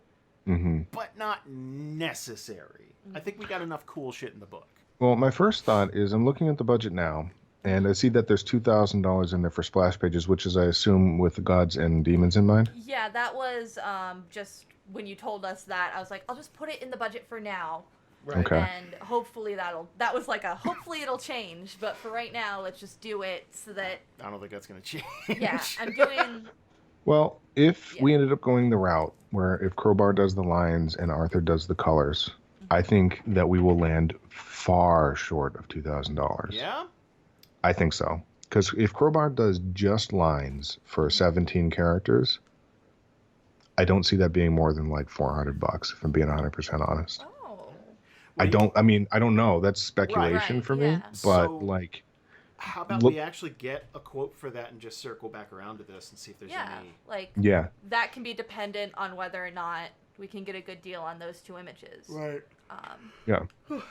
Because if the combination of Crowbar and Arthur on those 2 images... First of all, I think it'll look good because Arthur knows how to color and Crowbar is Crowbar. Right. But if that brings us... I think that we can get that done probably for like $600, $600 to $800 would be my guess with the two of them working together. For each image or total? Total is my guess. Holy shit! I mean, it's not a right, quote. No, this I mean, just, yeah. If we're thinking pie in the sky, that would be pretty good. I mean, just based on Arthur's prices again for full colored comic pages, it's like $50 a page. Like if he wants to double that for this, we're still way under budget. Yeah. So, I think that way we could afford probably. I mean, depending on who we got to do the other splash pages, we could probably afford 2 or 3 other splash pages. Yeah. If it was $2,000 assigned to all the splash pages, if we wanted to drop that down to 15 or something, then we can afford maybe 2 others, or 1 other big one or something. Yeah. I mean, I guess it depends on, and we are getting technically like a splash pagey type thing for each region. Mm-hmm. So well, yeah, I mean that's what the landscapes are. It's exactly. It's just a splash page with no figures in it, is all. Yeah. Right. So it's not like they won't be in the book. There's going to be a bunch of them. Yeah, and apparently the way Andrew does landscapes is at the highest resolution possible, so you can use it for a 2-page spread and not. Who knew? That was a fun surprise. I thought that was going to be a half page. Yeah. It's fucking beautiful too. I do want to get him rolling on something too. I think Ebony Harbor is what lines up for him. Okay. But anyway, so let's circle back around after I've talked to Crowbar and Arthur about the gods and demons, because we want to. That's the definite. I think the next nicest to have would be that battle, and I don't yet know who I would want to ask to do that. Not Crowbar, because she charges by the person. Oh God! Holy shit! Oh please God, no. We'd have to buy her a house. But let's start with that, and let's see what's left after. If they're both cool with that, we'll see what the price is, and if it's less than $2,000, I think we should do it, and it's gonna be less. And then we'll see what's left over and what we can do with it. I was just thinking of ways to make that battle cheaper. And it was like, oh yes, the battle of Steve and Gary, like just 2 dudes fighting each other on just Steve the Wiki guy again. He keeps showing up as filler art.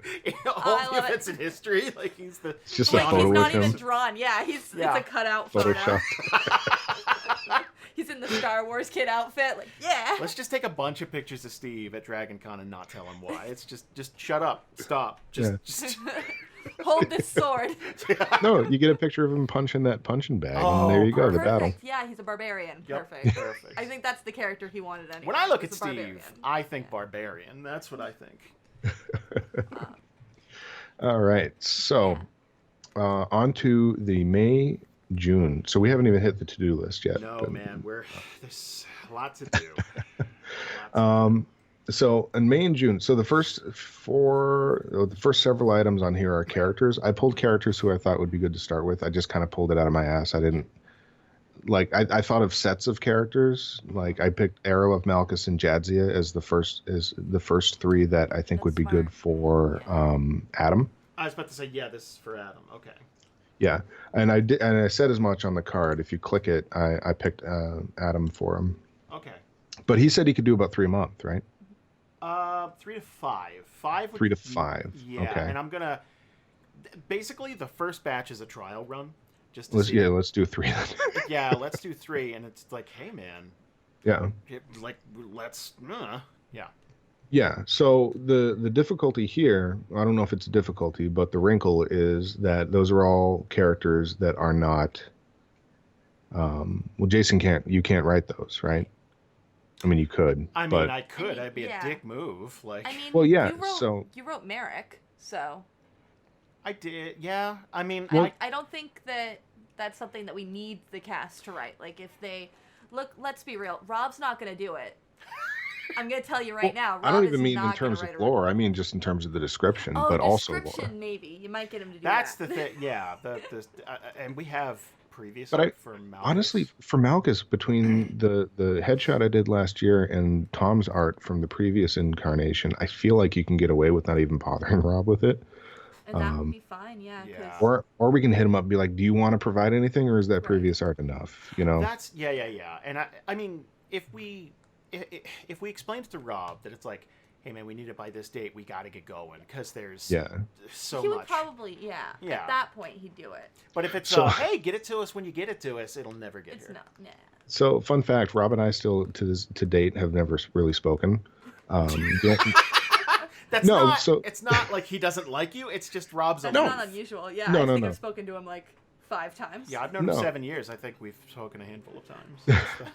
But the 2 times I've ever communicated with him were on Facebook when I had to ask him about Malchus's description for the pamphlet last year, and then to ask him about Ubo for this. And so of all the 17 people I hit up with that template to be like, you just fill this out. I've made it as easy as possible for you. Just fill this out. Rob's the only one who got back to me with like, yeah, remind me about this because I'm not going to. Yeah. See, that's, like I feel okay saying like, Rob's not going to do this because Rob would be sitting right next to me going, yeah, no, I'm not going to do that. Yeah, no, he just gets busy and he's just not, he doesn't live his life online like he used to. Mm-hmm. So like, it's just, so, okay. Like a kid or whatever. So. Did you see the list? Because I know you made these cards a bit ago, not too long ago. So we updated the list, and we had it at a range from 1 to 5. Yeah. Right. 5s are almost guaranteed art. So we went and labeled everything full body, bust, back and forth. Yeah. Mm-hmm. So I see Effany listed here. Effany's on the list, but not for art. Okay, just making sure. Like I'm. Yeah. Oh yeah, that's right. The blue. Yeah. Okay. Yeah. So what I've been doing is what I haven't done is gone through the cards I made and checked them against the NPC list, like 1 for 1 to make sure everybody's still on the list and to see what level of art they're at. Right. But as I start pulling the cards over, I've been doing smart. that. Yeah. Okay. That makes Sweet. Total sense. You don't need to do that for everything. So like, yeah. I don't think that's going to change because I don't think we're going to remember anybody. Like, okay, Bill, like, fine. But we're not going to, it's like, oh yeah, Malchus or something. None of those NPCs are going to crop up. No, and if there's somebody who was added to the list since I made the cards, we'll see them on the list when they're the last ones on it, who hasn't been written yet or drawn yet. Checking. Sweet. And if there's anybody who I did make a card for who's no longer on the list, then when we get to it, we'll go, oh, he's not on the list anymore. Yeah. Got it. Deleted.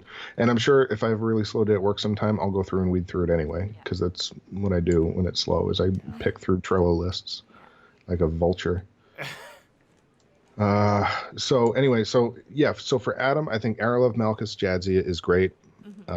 I think that completes that set with Valis. I have Kalros, and Tessia and the Grimness Grace kids for next month. I know they're not getting art, the kids, right? No.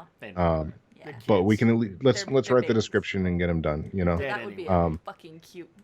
No. Sorry. But we can finish the Grimness family between, and if Adam gets done early, we can move some stuff over. But like, let's get the Grimnesses done so we get that vibe kind of together. Yeah. So for the next cards I have is I put Zan and Carter in there because you said you wanted to use Xavier's art. Is that right? I think that fits really well with Adam's style and like the coloring that we already have. Do you have a copy of that? I've seen it. I don't have it. Okay. I could drop it in the folder just so you can have a reference. Well, yeah, let's put it in the folder where the finished art is if we're going to use it, because then... So put it in the character folder. By the way, Bree, I didn't get lost at all in the restructure. It all makes perfect sense looking at it, so... Oh, sweet. So I was instantly like, it must be here, and it was. So that's everything I've been looking for. That's good. All right. So finally, all same page as far as organization goes. That's perfect. That's exactly it just took us 5 months of trial and error, and we got it. Oh my god. So this is gonna take a while. To find this, I have to delve into the old country. Like I have to dust off. That was the logo from like 3 Theriathons ago. Oh baby, it's in there somewhere. You know what? I'm gonna look for it. This is why we had to save the video for this in a separate drive because. Yeah. Oh my poor 8-year-old computer finally gave me the low memory warning yesterday. I was like, oh yeah. Oh no. So. Mine blue screened hard, and then wouldn't reboot for a bit. Yeah, so, that was fun. But it was because your drivers were out of date. I think so. I mean, it's been fine ever since you updated the drivers. My monitor blacked out today. Shut up. And I was down to like one display, and then it's... And I'm just like, no, don't do this to me now. you gotta hold together, baby. See, I've got an iMac, which is great because it lasts 10 years, but you pay for it for 20. Like I'm still paying this thing off. So, but I haven't had to upgrade my computer in 8 years. So that's good. Yeah, that's good. I guess, yeah. It's slow as hell. I can't play games on it anymore. Okay, so yeah, we do want to use the art for Xavier's art for Xanon Carter. Does he have any other art that we want to use, or is it just going to be kind of this one-off? Or is he going to do more art for us? Have you guys? I think you said you talked to him about that. He was open to doing that, and he definitely said if you could do black and whites and have someone else color it, he was even more open to doing. Perfect. it. We got two colorists now. Yeah. So. Yeah, okay. I'd say hit him up and be like, hey, were you serious about that? Just because, I asked him kind of casually, whereas if you approach him, it would be, like, more professional. Like, yeah, no, I'll do it, yeah. I'm not at all intimidated by him. Pay friends. Yeah, awesome. Exactly. I'm so glad Jasper said yes. I'm so happy. I want that. Here's the thing. I would be so judgmental of anybody else coming in to do layout for the book after that pitch. It's like, it better look as good as that. I'd be so fucking nitpicky and shitty about it, and it wouldn't be the new person's fault. It's just that pitch looks so good. It does look good. Okay, so I'm going to check off art for Carter. All right. But I'm going to leave the rest of it alone. But I figured since we do have that art, let's put him up front. Let's get his lore done. Yeah. And I got it in poster form. Okay. I don't know if he has the old save file. I have no idea. I'll check. I'm sure you have an email from him that has it too. Probably, yeah. That's probably how he sent it to you, which means just dive back into 2014's emails. Christ. Easy. Just take an afternoon and. Anybody who's watching this video and can see the bar. Yeah, no. At the top, and it's like, 4,000 some odd unread emails. It's like, yeah, that's par for the course. You're one of those? Dude, I have no choice but to be one of those. I know. Emails we get a day? No, you're one of those, period. Because fucking Overwatch, he has 120 fucking unopened loot crates. 156. 156 But that's unopened because... loot crates. Here's what you do. You send my 5-year-old over, because that's his favorite thing. Dude. Is to open loot crates. He calls them treasure boxes. They no longer mean anything to me. I have everything. I don't care. It's well, Lottie fucking does. He's level 1,604. That's not a brag. That's a sad life. Yeah, that's just a sad fact. Listen, I'm like, what do you call it when you start getting the stars? Like a prestige or some shit? Yeah. I have 2 stars, and I'm like level 14. No, half of those are my son. Aww. That's bad, because now like you'll go to play and it's like, oh, this game thinks I'm better than I am. Oh, yeah. Because Jamie tried to play on my account once and that wasn't fun for her. No, because whenever I do ranked, I still come in at bronze, so it doesn't matter. Okay. Well, there you go. It's not bad. Nice. You went up 2 octaves there. Yeah, Jesus. I heard it too. I was like, Jason, you might as well have just not said anything. But like, there's no video, so I thought that would be... Fucking scrub. Oh, you're shit. Okay. Well, I'm really glad you play on the console so that I don't have to deal with your crappy play. So there was a free weekend for it on the PC, and I played it through like a streaming service so my computer could actually keep up. And man, oh man, mouse and keyboard. I've never been able to do it. That's the only way I can do it. I can't aim for shit with the console. I can jump back and forth. I prefer mouse and keyboard for like hardcore shooters, but like I'm playing like Days Gone. That's a keyboard. That's a controller game. So bad at it. Yeah. I like fighting games on consoles because there's no aiming. Did your arrow go kind of vaguely in the direction of the guy? Cool, you hit him. I watched someone play Mortal Kombat with a keyboard. Oh my god, It was like, that's right up there with like playing Dark Souls with a fucking Guitar Hero controller. Like it's just... like a DDR pad or some shit. Remember when Overwatch went through that thing where people were playing different heroes with just like dumb bullshit? They were like playing Winston with bananas. Why? Yeah. Well, it was the Donkey Kong drums, right? Oh, the Donkey Kong drums. I think that was for Lucio. I don't know. Oh yeah. They did so many dumb things. Like. I'll tell you what, though, I actually miss Guitar Hero. I miss all those stupid peripherals and stuff. Dude, that was a fun era. Jason has the entire set for Rock Band. The new Rock Band that came out? Come visit. No way, really? Dude, it's pretty fucking sweet. We just don't get to play anymore. Yeah. And it took up so much room, we ended up putting it in storage. So it's it's out in the garage, but like, every once in a while, it's like, you know what? Let's do it. We streamed it with Ian and Alex once. That was fun. You know what sucks about streaming it was they censored they muted the goddamn audio. Did they? Because it's fucking licensed music. Okay, so it's you know like, what? well, what's fair. the point? Yeah, why would you do that? But okay. Love it. Anyway. Okay, so I pulled the rest of Group C, who doesn't have art yet, because I realized a lot of Group C just has art based on the way that we did the. Yeah. Well, I mean, Iris and Merrick have art, but I figured Elarath, Avalan, Effany, and Clara, doesn't have art picked out right now, but I left it in there just in case because I did want to ask about it. I think Clara is the only one on Group C who doesn't have art. I'm gonna keep it in there just in case we can squeeze out $30 for a headshot. I feel like. We'll see. We know what Clara needs to do is got to get a booby window going. Apparently, that's how you do it. That's just. Well, to be fair, if Clara just paid for her own fucking art, but like that doesn't seem fair. Like if I just said, well, I'll pay for my art, I could do that. I mean, but isn't that the definition of fair? I mean, your name's on the front of the cover. I feel like you can do that. You're writing half the goddamn thing. Like, we'll put a I feel like if there's one person who can do that. Okay, I'll do it. Fuck it. Don't think for a second. I already filled out the thing too. Right. That's you did. Well, I mean, that's for me for doing the ridiculous T-shirt, but now we can also use it for. If we get halfway through this book and there's an NPC I really want, I'll fucking pay out of pocket to get artwork. All right, fair enough. All right, so I'll pay for decided. Clara's I'll do a bust for Clara. Cool. It'll a bust just be a for pile Clara. Of clothes. That's a softcore novel. Ooh, yep. It's about her seeking the women of Brightport. Getting advice from Iris. Okay, and Effany's on there just to round out Group C. Let's just go ahead and get her stuff done too. That sounds perfect. Yeah.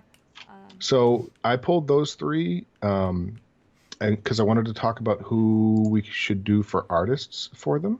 Okay. Mm-hmm. Because right now we have a lot of available artists, and I haven't talked to all of them about what their bandwidth is, like how many they think they can handle. Yeah.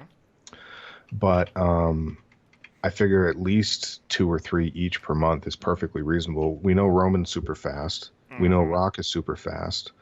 Who else do we have? I don't know about Carlos. I wanted to ask you about him because I didn't get a chance to get back to his like DeviantArt or whatever to look at the rest of his gallery. But do you want to put Carlos on? What do you want to put on Carlos on besides Sheebs? Well, okay. Here's the crazy thing about Carlos. Okay. Is I found Carlos, and I was looking for 2 things at the time. One, I was looking for like werewolf artists, and you ended up doing that, and it was great. And I was a real prick about it, but like, I wanted to get to a certain place, and it's like I'm so glad, but it looks great. But Carlos actually can jump back and forth, like he does the Sheeb thing, like he did the Sheeb thing, and like that was great. But he could also draw fucking monstrosities and stuff. So he's got a pretty good range. Okay. I believe he lives in South America. I forget, but like, I had no problems communicating with him. It was great. Okay. So let's, when the creature list is done, if you want to put him on that, we'll start him there. Okay. So all right, I'm just going to make a note. We're going to give him 2 to 3 monsters for the month of June. Yeah, honestly, cryptids might be a great place to start him at. I'm not sure. Mm-hmm. Yeah. Especially because you know you want all the cryptids done, right? I know, yeah, for a fact. Yeah. Okay. So I'm going to make a note of that, and we're not going to assign him any PCs or NPCs just yet. Mm-hmm. We're going to start him on that side of the art table. Right. So then the next. Okay, so I guess let's do it this way. Who do we want to have illustrate Elarath? If we want her, my first thought was Roman. Okay. But I don't know if you guys had any different ideas. Roman was the one who did the character art for the comic that the Bree and the. He did the Triss, comic. right? He did Iris. He did the Clicore. Okay, So yeah. We also have the benefit of that other art for Elarath already. Yes. Which, are we sure we can't use that? It's really good. Look, here's Jason doesn't want to talk to the guy. Wait, that was essentially Tom? yeah. You well, said like I don't want to deal with him. It's not that I don't want to deal with. I am 98% sure he's going to want to charge licensing fees and like it has a completely different style. Did you sign anything with him? Christ, I don't remember. Probably, maybe. Okay. Well, I mean, it's better if you did, because then it'll say right in there if you can use that art. You might already have the rights to use it. I'll look it up. That's true. I'll look it up. Mostly it was a style thing because Tom's stuff was so polished and I don't want to say sterile, but it's very clean. Whereas a lot of these other, I don't know. We'll see. Well, I mean, yeah, that's the thing. If you want a slightly more hicky Elarath, then we can probably, I wouldn't even use Roman then, and we could probably find somebody else. I was going to say Roman might be a great fit for Jadzia. Okay, what do you think, Brie? I think that's fine. Jadzia already has an image from a few years back. There's definitely some things about that image that I'd like to correct. That was Tong stuff? Yeah. Yeah, like the and fact plus that she has burns, not tattoos. Yeah. Yeah. He's like, these tattoos, these burns that she was so scared of showing to her friends. It's like, they're beautiful tattoos that look really neat. Some sick tribal tats. Yeah. Well, my thought with Adam was just having her art match Valis's. But if we think that Roman's a better fit for the character, then that makes perfect sense to me. It's up to you guys. That's okay. That's a good point. I kind of like the idea of her matching Valis, though. Okay, we could do that. Okay. We could do that. That's fine. Okay. So for Elarath, then, who's still on the roster here? Is Elarath full body? I think. I believe yes, so. I just checked. I didn't write it down. Okay, so she is full? Yeah. Yes. Okay. I've been trying to note that while I've been working here. Okay. The only thing that's annoying about this, the way that this is laid out, you can't see it. You can't see me at all. Tiny. It's that I have to scroll to see whether or not it's a bust or not. But so you want to get Adam to do basically all the grimnesses? That's what I'm thinking. Just get the whole Grimness clan, and by extension, the Grimness Graces done by Adam. Okay. So next month we can have him do the grandparents effectively, right? Yeah. But okay. So first, let's skip Elarath for a second. Avalan. I have thoughts about Avalan. Okay. Zach gave me the description. I really want to give Rock a crack at it. Okay. For one, because I think that I can get Rock to give me multiple versions. Okay. Which I would be then very excited to show to Zach to get his opinions on. And kind of guide that because I just feel like he's got a real specific image in his head based on the way he filled out his sheet. I'm pretty damn sure, too, based on the way he's been playing them recently. Yeah. Zach's been knocking it out of the park. He has. Oh, my God. I mean, I'm sure that the finale is great, but... Dude, he did such a good job. I love Avalan. I thought he left it all in the field for Theriathon. He came back and followed that up so well. Yeah. Like, it's so good. There's a big talk scene. It's so good. Yeah. So... I think that we can do, because he's a bust, I believe. Avalan's a bust. So let me make sure that is in there as a bust. I'm pretty sure it is. But yeah, it is not in there. So I want to work with Rock specifically, because what I've realized with Rock is the more closely I work with him, the closer we're going to get to what we want with him. Yeah. Because if we do end up having the budget for more than one splash page, I had a really, basically, I think he could do one, but it would take like me sitting down and like kind of like working through it with him. You know what I mean?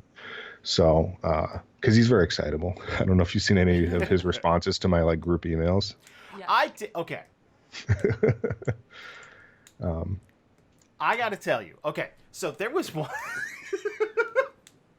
There was one I almost, it's like, like, basically he's like, what did he say? He's like, you're the king of Kickstarter and stuff like that. It's like, we're here too. Like it's like there was just it's like that means nothing. He doesn't know who we are. He has never talked to us. It means nothing. It was just like, hey, like that's how he writes all his emails. He's very excitable. Yeah. Which is good. Enthusiasm's fucking awesome. Yeah. No, it's great. Yeah, because it means he draws fast. But I always write emails and I go back and I'm like, how many exclamation points are necessary for this email before I look like a crazy person? See, I used to refuse these exclamation points, and I realized it made me sound like an asshole. So I started peppering them in. All right, so I'm gonna problem. Either way, switch off the punctuation. Yeah. You respond with "that's fantastic." Period. Like it's just kind of exactly. Yeah. Okay, so we're gonna do Avalon is gonna be rock, which is cool. I think that'll be good. I can see that based on again and the templates in the folder if you guys want to look at what Zach wrote, but like based on what he wrote, I saw it in Zach in Rock's style. So. Dude, yeah. So. And is Arthur gonna color that? Or I think I would have Arthur color it. Yeah. Okay, cool. Because I wasn't sure if Rock did his own coloring or not. I couldn't remember. He might, but I like Arthur coloring for Roman and for Rock because it kind of averages their styles out a little bit to make them kind of fit together. Yeah, if we can get like a uniform-ish look to everything, just make it look like it's in the same. That's one of the reasons I didn't want to use Tom's art, just because it looks completely different than Adam's stuff, than Rock's stuff, than his art's beautiful, but you're right. His characters do look very mannequin-y sometimes. It's just a pose thing, I think, and maybe we didn't ask for many action poses, but they're all very like. I think they're meant to be like, oh, we could line them up next to each other, and they look like they're in a group, but they don't look like they're in the world. I guess. I mean, he's in video games now, right? So like, he looks like he's designing for somebody to like 3D model based off of it or something. Yeah, almost a T-pose type of thing. Yeah. Like a neutral face, neutral stance, that kind of thing. Yeah. Okay. Again, it was one of Elle's friends, and he was cool to work with. He also kind of did things on his time. Yeah, so let's avoid that. Yeah, he made us wait 3 months. I mean, we're not going to. 3 months. 3 months, yeah. Yeah. Well, we're not asking for anything new from him, but if we have the rights to the old stuff, it's good to know. We don't even have to use it, but it would be good to know if we had the rights. I'll look it up. Okay. Bree, do you have any preference for Clara now that she's back on the menu? Now that you've wedged your way in here? Now that I forced it on everybody? I don't mind. Like, whoever's open. Okay. I'm good. Well, right now we have a lot of clothing, you know that. So. I mean, I would love to see what Adam does with it, just because it's a completely like he's already done a tiefling and stuff, and I know we want to get a uniform thing going on. Could be cool. I'm just saying. All right, let's do Adam. You want to do Adam? That's his 4th one for the month of June, though. Are we cool with that's that? the other thing, yeah, because we're doing all the grimnesses. Right. Is that okay? It's just a bust, though. It's just a bust. Or unless you want, I mean, if you want to pay for full. No, I'll pay for the bust. It feels more fair. Okay. Amfin's getting a bust. I'll get a bust. I can be. Okay. So Michael needs to cough up money. No, just. Okay, so I'm going to add Clara to Adam's list. Yeah. That's actually not that bad. 3 full figures and a bust. He could probably do that. I think that's a good smattering of stuff. Like it's like, okay, let's see what we got. Let's see what we can do here, and that'll let us know where we are. So if we need to start decreasing his work and lean on other artists a little heavier, we can do that. Yeah. So Britt is still getting back to me about her full color prices. So again, based on that piece you guys gave me, and now let's get to this right now. Be 100% honest with me about using her again. So I stop bringing her up if you guys are done. Okay, this is original sheet. Yes. Okay, I think there was a bit of a lack of communication the first time. Mm-hmm. So I don't want to put all that on her. I do think handing somebody a finished piece without asking them, is this the right track, probably isn't the best way to go about things. So if she finishes and colors and shades a character, and then it's like, here you go, and then we go, oh, well, the nose is wrong, the ears are too big, this, and this, I don't know how well that's going to go. And paying $90 or so for art that we can't use we just can't do that again. When it was coming out of our pocket, Right. fine. When it's the budget, we just can't. Well, first of all, I agree. And I think that one thing that I would make clear would be like, let's see sketches first. Like if you can show us a couple sketches even, that type of thing. And the second thing is, I think based on the bust that she did for me, which again, I fucking loved. I thought it was really good. I would like to keep her to busts instead of full figures. That's Larg, right? Larg was Brit? No, that was Crowbar. Oh, right. That makes sense. I linked last week a character is that the new character image? Yeah. The one that's your avatar right now. Yeah. Okay, yeah. So she did that. She did it. She knocked it out pretty quick. She's not as quick as some of the other guys we have, but we also have some really quick guys. Right. She knocked it out pretty quick. That was $25, and that's. I know we're shooting for full color instead of black and white. We've pretty much given up on the idea of black and white art. I feel. Yeah, we. That's why we put it at so goddamn high. Yeah. So the black and white thing just wasn't. We couldn't. I mean, if we got, why it would be okay. Yeah, like I think if we're doing something like in the margins or something like tiny little thing, like that's fine, but not any of the actual art for the. Yeah.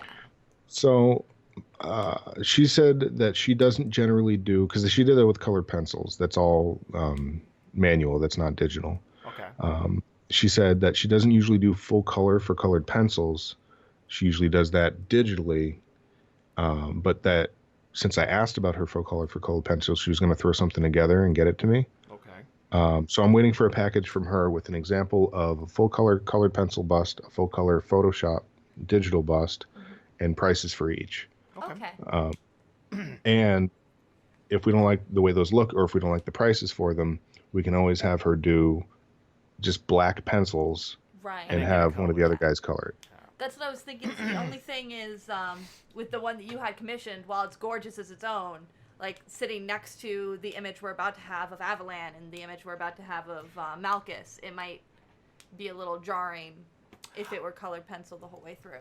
Yeah, and I specifically meant like, because I know she does that style. I was like, do like colored pencils, do two colors, and like that's the style I asked for. But if I was like, do this in black pencil, like even a black colored pencil. And I remember you saying that. Yeah. And I didn't really have a problem with the style of it so much. Yeah. The only thing I had a problem with, like, it looked very Haunted Mansion, where it's cut off, like it's like it reminded that triangular bust shape. Mm-hmm. Like I just envision them like cutting off somewhere at the shoulder, and you can't see what I'm doing. So this is really fucking dumb. So, but yeah, like just like shoulder length is what I was picturing. Which is another thing I can say is, maybe we're just gonna go, instead of cutting off here, we'll cut off here. And, right. That. Yeah. Which I don't see being like, well, it's an extra $6. You want shoulder? It'll cost you. Like. Wow. Do I have to? But I do think that her style of that type of bust is almost is very good match for like Adam's art specifically. Yeah, I think that if it were in black and white, it would just, or like if the lines were black, you know what I mean? Like I think that would be perfect next to Adam's style. It's very Dragon Age almost. When I look at the one that you had drawn, it was like, oh. Yeah. So I think that what I would like to do is I'm going to wait until she gets me that package and we can talk about it probably next week. Yeah. But I'd like to select a couple of busts from our NPC list. Okay. For her to start with once we're ready, Yeah. Sounds perfect. Yeah. Okay. Cool. I just wanted to make sure, because what we're avoiding this time is you guys going, yeah, that's fine. And then that goes for fine. Everyone. I think, I think we've worked together long enough now that no one's we just say the things. It's like and then we talk about it. And I think exactly the one big thing with Brit is just like, as long as we get to see a sketch before it's done, that makes a huge difference. Yeah. And I think having her on characters even would make a huge difference, because it's not us relaying like, here's a paragraph of what we want and some pictures that got confused. Yeah. It's like, Details. Yeah. Well, yeah. So for that character that I had her do, I did very similar to what you did with the template, Brie, and I included pictures and like links and stuff. Okay. Along with my description, and she took it and she was like near identical to what I had in mind. Okay. So that's what I was going to ask. Is like how on a scale of like 1 to 10, how close was it? Extremely better than I could do, which I had attempted to draw that character a few weeks earlier, and I even included my attempted sketch. I was like, this sucks, but kind of like this, do but it also better. with these other, yeah. Here's my dim scrapes.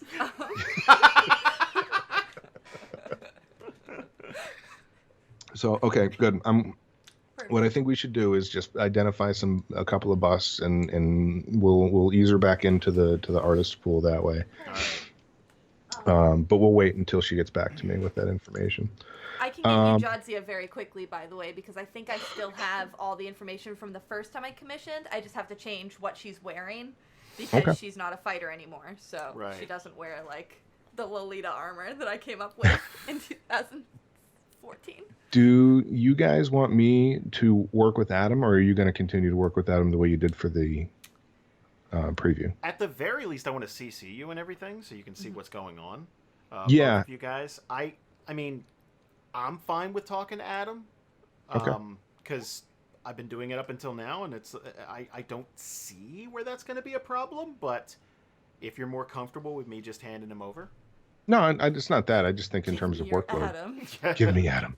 Give me Adam. You said I could have Adam. No, just in terms of the workload, right? Because this is, I mean, aside from the logistics of it, is part of the reason I'm doing this is because it takes time to communicate with all these people. Yeah. So I'll tell you what, where I might, because what we're doing with the trailer, right? We'll see how that works out. But when we get closer to having tangible stuff for modules, I'm going to lean on you heavily there, because that's going to be 50 moving parts all the time, and it's going to be like spinning plates where it's like I'll need to work on module 4 today, and then like I got to get back to somebody about module 11 and just keep it moving. So like we're going to have to find out a good system for that. You know what that probably means, and I hate to say this, a new Trello board. Oh, no. Well, because you know what I'm not going to do? I'm not going to clutter up my beautiful Trello board with 12 modules. Are you kidding me? Look, man, you were complicit the entire time. I didn't know. You were I there had no when he idea the added $3,000 more. You tier. were there. But I thought it was a total of 6. I didn't think there was. I was just following orders. The way you punched the 6 really got me. But there were 6. Here, look, okay. Think of it this way. At the end of the day, we're going to have 2 beautiful books to hand people. And it's gonna be pretty sexy. Will it be a lot of work? Yeah, I will go insane, but it's gonna be gorgeous. And I honestly think, going by like looking at the backer list again, I know a lot of the people who did that. Like, I'm gonna be talking to Brian and shit, and I already know how to communicate with these people. So it's like, hey man, okay, talk to me. What do you want to do? And a lot of these people are either DMs or storytellers anyway, and it's just, okay, you give it to me, and I'm going to grade it. Like, I'm just going to, sift it through and make it fit into the world. So, yeah. I'll handle the numbers portions of it, and, yeah. Yeah, whenever you feel like you want to tag me in, just tag me in. We'll, I think after we get these surveys filled out, we'll have a clearer picture of what we're going to do. And I think, I think a nice template for filling some stuff out would be very helpful, just to keep everything straight. Yeah, and I think that getting a jump on as much stuff before those balls start rolling also. Yeah, that's I was talking to Brie about that. It's like there's 12 of them, and one I'm writing, and 2. Sorry, technically there are 15. Okay, there are 15 technically. No, there are 15 because Fallen and Champion of Brightport are going to be 2 other modules. So there are 15. There's 15, Jameson. But there's no art for those 2. I didn't budget it. Oh.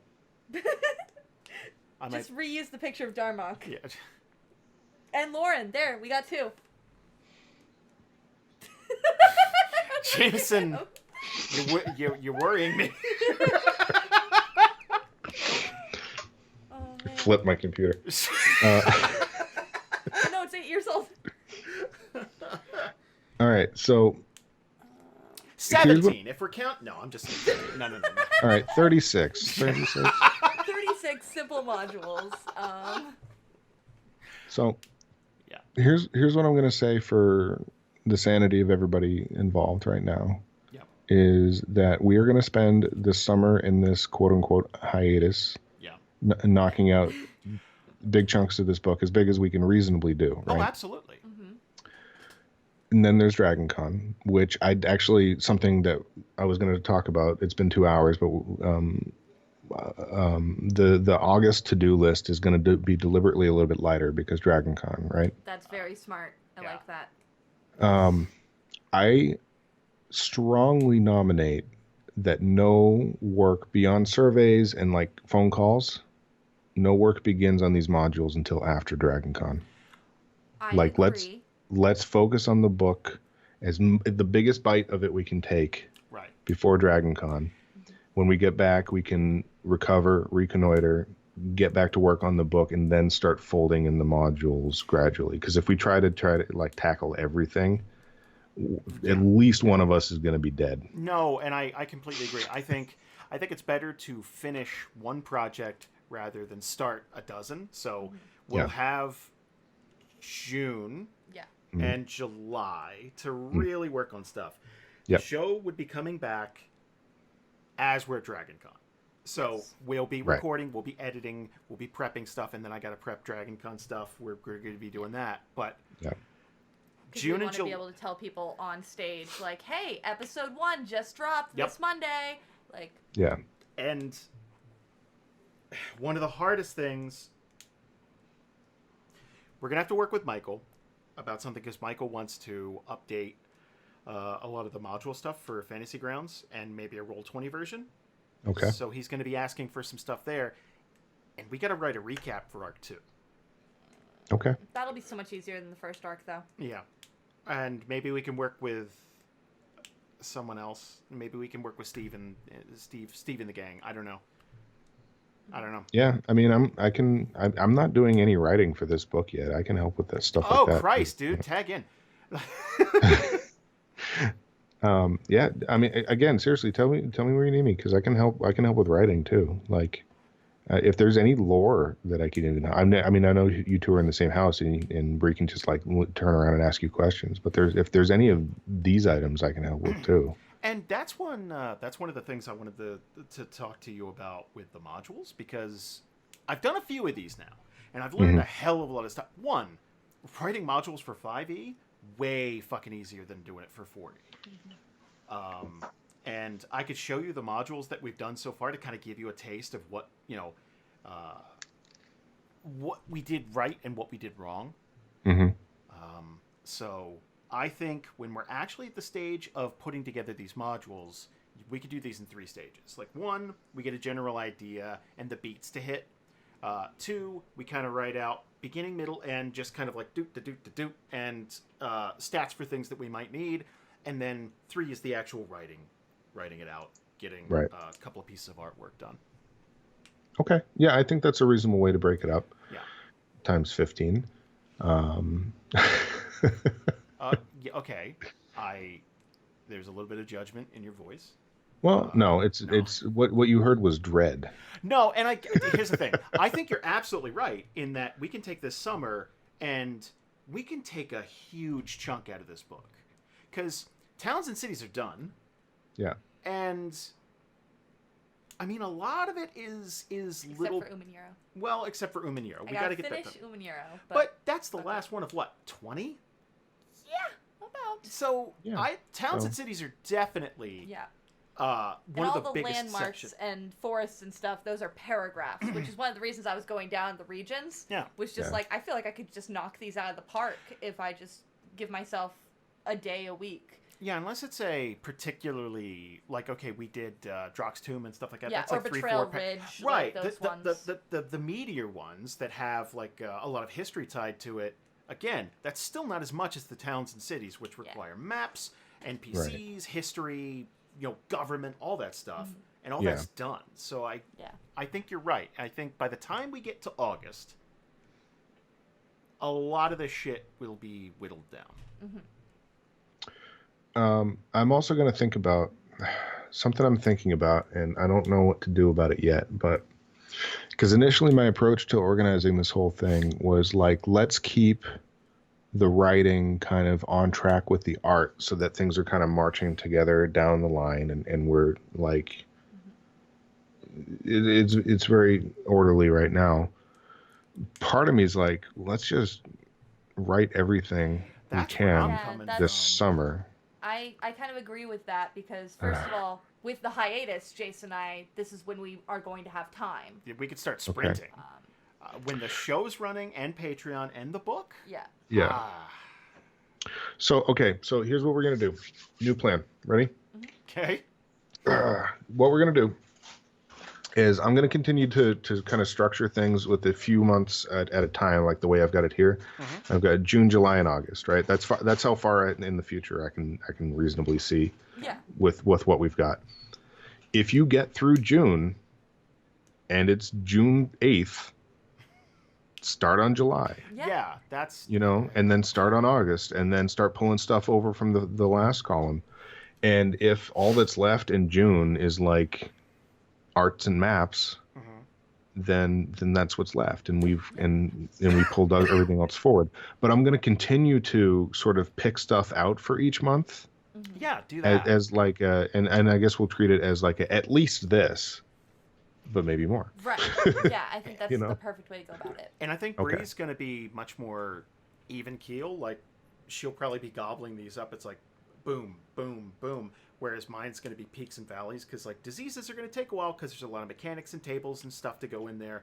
And then I'll clip through characters and stuff like that. Then I'll hit vampires. And it's like, well, going to be working on that for a few days and then back in. So,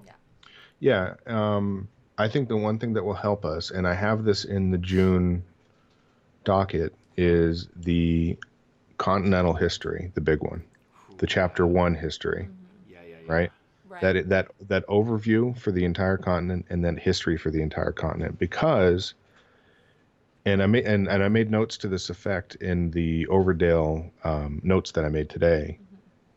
I don't want to get redundant with that continental history. If somebody's read that, I don't want to touch those same points 1,000 times. Yeah. So let's write it so that we can know what's there when we write the rest of the continent, right? I think it's a damn fine place to start. I got the dot to dot, like, bullet point historical stuff, and that's one of those things I'm gonna have to go back over and just make sure I'm hitting the big beats, because there are going to be things like, okay, we're tackling thousands of years of this continent. There's going to be things where it's like, oh yeah, that thing. I also don't want to get so granular that it's like, Valis was born here. Like, it's the big beats. Like, when was the city founded? War. Fucking, the dragon attack of, 1263. Like, it's saving some of the detailed history things for regions and towns and cities, I think, is very smart. In that, like, Betrayal Ridge, while that is a very important thing that happened to the Drow, in the history of Alara, you can just say, after the Drow were pushed underground. So it's very important to get that done first so we know what to expound upon. I agree. Yeah. But, I don't think that one has to be super long. I'd say like 2 or 3 pages. Yeah, because... Yeah. Well, because, I mean, it's like we talked about initially. Like, if you're reading a history of the United States, it's not going... like, and here's what happened in Businessburg, Ohio that year. It's just like, here's what happened that affected the whole country. Right. And then when you get to the page about Businessburg, Ohio, which is a real town, by the way, it's my favorite named place in the world. I ran a superhero game that took place there once. But once you get to that actual town, then you can talk about how the larger events affected that town, and also the smaller things that just happened in that town, And honestly, I'll probably be throwing a lot of shit in there, and, like, we can trim those hedges back a bit so that it's like, we cover this over here. So it's like snip. We could just exactly. And you can even we can do editorial notes. Be like, if you want to read about this, go to page 17. Yeah, or we can do that. Shit like that. Or are we doing that with characters? So fuck it. Yeah. Be like, in the Overwatch war, see page. Shit like that. But because we kind of ran into this when we were doing, what was it, the Minotaur history and then the Thunderspire history. Yeah, it was like, a lot of are overlap. we just writing the same shit twice? We don't need to do that. So while I was reading Overdale today, I was like, I don't know how much of this is going to be in the Continental history. Obviously, it's important to be here too, but I don't know how to edit it until I see the Continental history. And it's one of those things where, if we're looking like, okay. Stuff like, it's like, okay, here's when we started using the Elven calendar. Here's when this, and I would say the Overdale/Overwatch war stuff is going to be much more bullet points. It's like, okay, here's when the city closed itself off to non-humans. Here's when, Carter took over. Yeah. Here's when war officially started. Here's when it ended. New leadership, go. But we won't talk about here's how the individual, we're not going to discuss the Bleak 10 in detail in the world thing. That's an Overwatch thing. Yeah. And okay, Battle of White Wolf Valley will be a blip on the timeline because it was one day out of the year in 1263, whereas we go back and we could talk about the personal effects of Winterhaven. We already kind of did that, and the personal effects of Overdale, because that just makes the most sense. Yeah, exactly. Yep.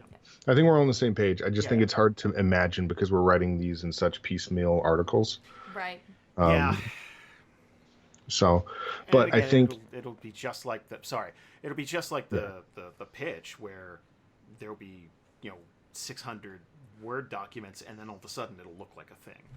Yeah, and I do think that something I want to do that we didn't really do before is, once it's assembled, read it like a book, read it cover to cover. And if it does seem really redundant after reading one thing, then the next thing, then the next thing, then trim it back. That's something to know when we're looking at it as individual Word files. It might not feel that way, but when it's assembled, maybe it does. I don't know. Nobody really got a chance to do that before we had to send it out. I don't think that was the case with the preview, but I'm more worried about it with the full book. Right. Right. Yeah. Because we only dealt with the Northlands in the pitch. Yeah. So I don't think we had time to really get redundant. Yeah. And I mean, there was, okay. Something maybe we should talk about, are we doing more stories for the book? Are we doing more stuff like the breathing? I think we should have at least, if I could pick a number for that. Yeah. I would say in my head. Okay. I would say between 3 and 5. So I guess 4. That's what that average is. I was going to say 3, so that's fine. I think 3. Okay. Yeah, 3 or 4. Yeah. That's okay. Perfect. All right.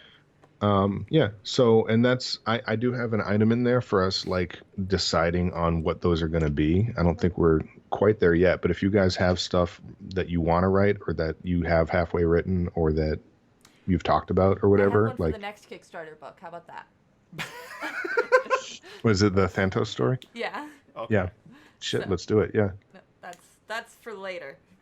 So each book is led with the story about a young, angry teller. That's called empowerment. That's what we're doing. Perfect. I got an idea for 4 more modules. Is that cool? Are we budgeted for... I love that worked. He knew you were joking, and it still doesn't worked. matter. Nope. It's great. Modules is now a swear word. We haven't even started on them yet. I know. That we'll get there. It's all right. There are definitely some historical events that would be cool to see played out, ones that come to mind immediately, like Uman'Yaro first going up would be kind of cool. Or the day that the Eladrin... I don't know how quickly the Eladrin all fell asleep, so actually that one might be boring. It's and then I went to buy apples and... Oh, no. Well, asleep is a kind word for it. They were blinked off the map. Shit. Write a story... get James involved and write a story about that part of his backstory. Yeah. I mean, I'm just as an idea. It doesn't have to be that exactly. But the cool thing about the fiction is it can be a major world sweeping event. It can be the smallest story in the world. Like it can be literally just a day in the life type thing. It can be a character who's never been on the show. It can be somebody who's major, like Brianna. Like it doesn't have to all be like of the same scope and scale, you know? No, I know. And I always get really shy about like I'm always worried about excluding somebody. So like by including James, is someone else from the show going to go, oh, well, I wasn't consulted about this, and I think that I just don't want to like. Well, I mean, I think here's what you do. Ready? I'm very good at alleviating self guilt. Ready? Mm-hmm. Put it in the basement. Just put something out there. Be like, hey, like if you have ideas for a story, throw them out there. We can also ask. Like you're not going to get 18 responses. No, Rob's there. So you're not gonna... Imagine he's the first one. That would be... I have Malchus's life story. Actually, manuscript flop. 412 pages. This is the new book. We could okay, maybe we do like one or two of those, and I'm cool with that. And then maybe we ask people. It's like, well, what? Like, I have stories partially written, like the Brianna thing. I have stories that it's like, okay, that could be a really cool thing. But like, is there something that listeners, is there like a obvious one that listeners have just been dying to know? And not like the Naked Man of Brightport or some shit like that, but like, is there like some, like, the Countess is one that kind of pops into my head and stuff like that. And which may or may not be important for the next arc. May or may not be. I don't know. The fact that she's a level 5 NPC on your list leads me to believe. Dude, that's like the fucking Gates where it's like, someone do something with her. Well, so what about listen, that castle over there? Yeah, I'm gonna wait until after I hear that last Group A, and then I want you to tell me what would have happened if we had gone up there in early Group B. Oh, absolutely. Ooh. Totally. You could have done some stuff. Oh yeah, I'm sure. Yeah. Oh, wait till you hear this Group A, man. I can't wait. I can't wait to hear. I can't wait to hear the Group A and the Group C. But it's good stuff, man. Everyone did such a great job. So, but yeah, like I could sit down and do any. I was thinking about it the other day. Like I could do a part of Larg's backstory as a 3-page little piece of fiction before Esterholt or something. Like, and that's the thing. I'm always thinking about the big, like the Brianna one was a big story, like in terms of real estate in the book. Right. We could do several small stories that are like a page and a half. Yeah, they don't need, like especially. I mean, we're talking 8 by 10 pages. If you did that, like that's a big story for short fiction. Even need art. Yeah. So. No. So there's a ton of options. Anything that you can think of, or if you do, like if there is somebody on the cast that you think would have something or would want to be involved, shit, let's get them involved. You know, I'm all about that. I know Ian and Xavier would be game. Yeah. I bet Alex too would be. Yeah. The whole Child Star Brightport thing, that could be cool. Shit, get somebody who has carried a character over from the hiatus and get them to write a 4-page story about what they were doing during the hiatus or shit. Like Ian and Alex had plans for what the characters have been doing. Have them collaborate on something. You know what? You know what? I like that idea. I like including as many people as possible, but keep it short. Yeah, I think that's the big thing. Is like if we can. Yeah. Like, we could do 5 or 6 or even 7 stories, as long as, first of all, they take place in different places, because we can't, like, well, these 3 are Esterholt, so let's just put all of those. But if Ian and Alex sit down and decide that Calden and Braylon spent a week in Lockford and did a thing, then I'll read that story. Like, that's, That sounds good to me. All right. So. Sounds good. So we can throw that out there. Okay. All right. Let's finish June, and then I think we're done because it's been over 2 hours. And we can get into what we set aside for the other months later.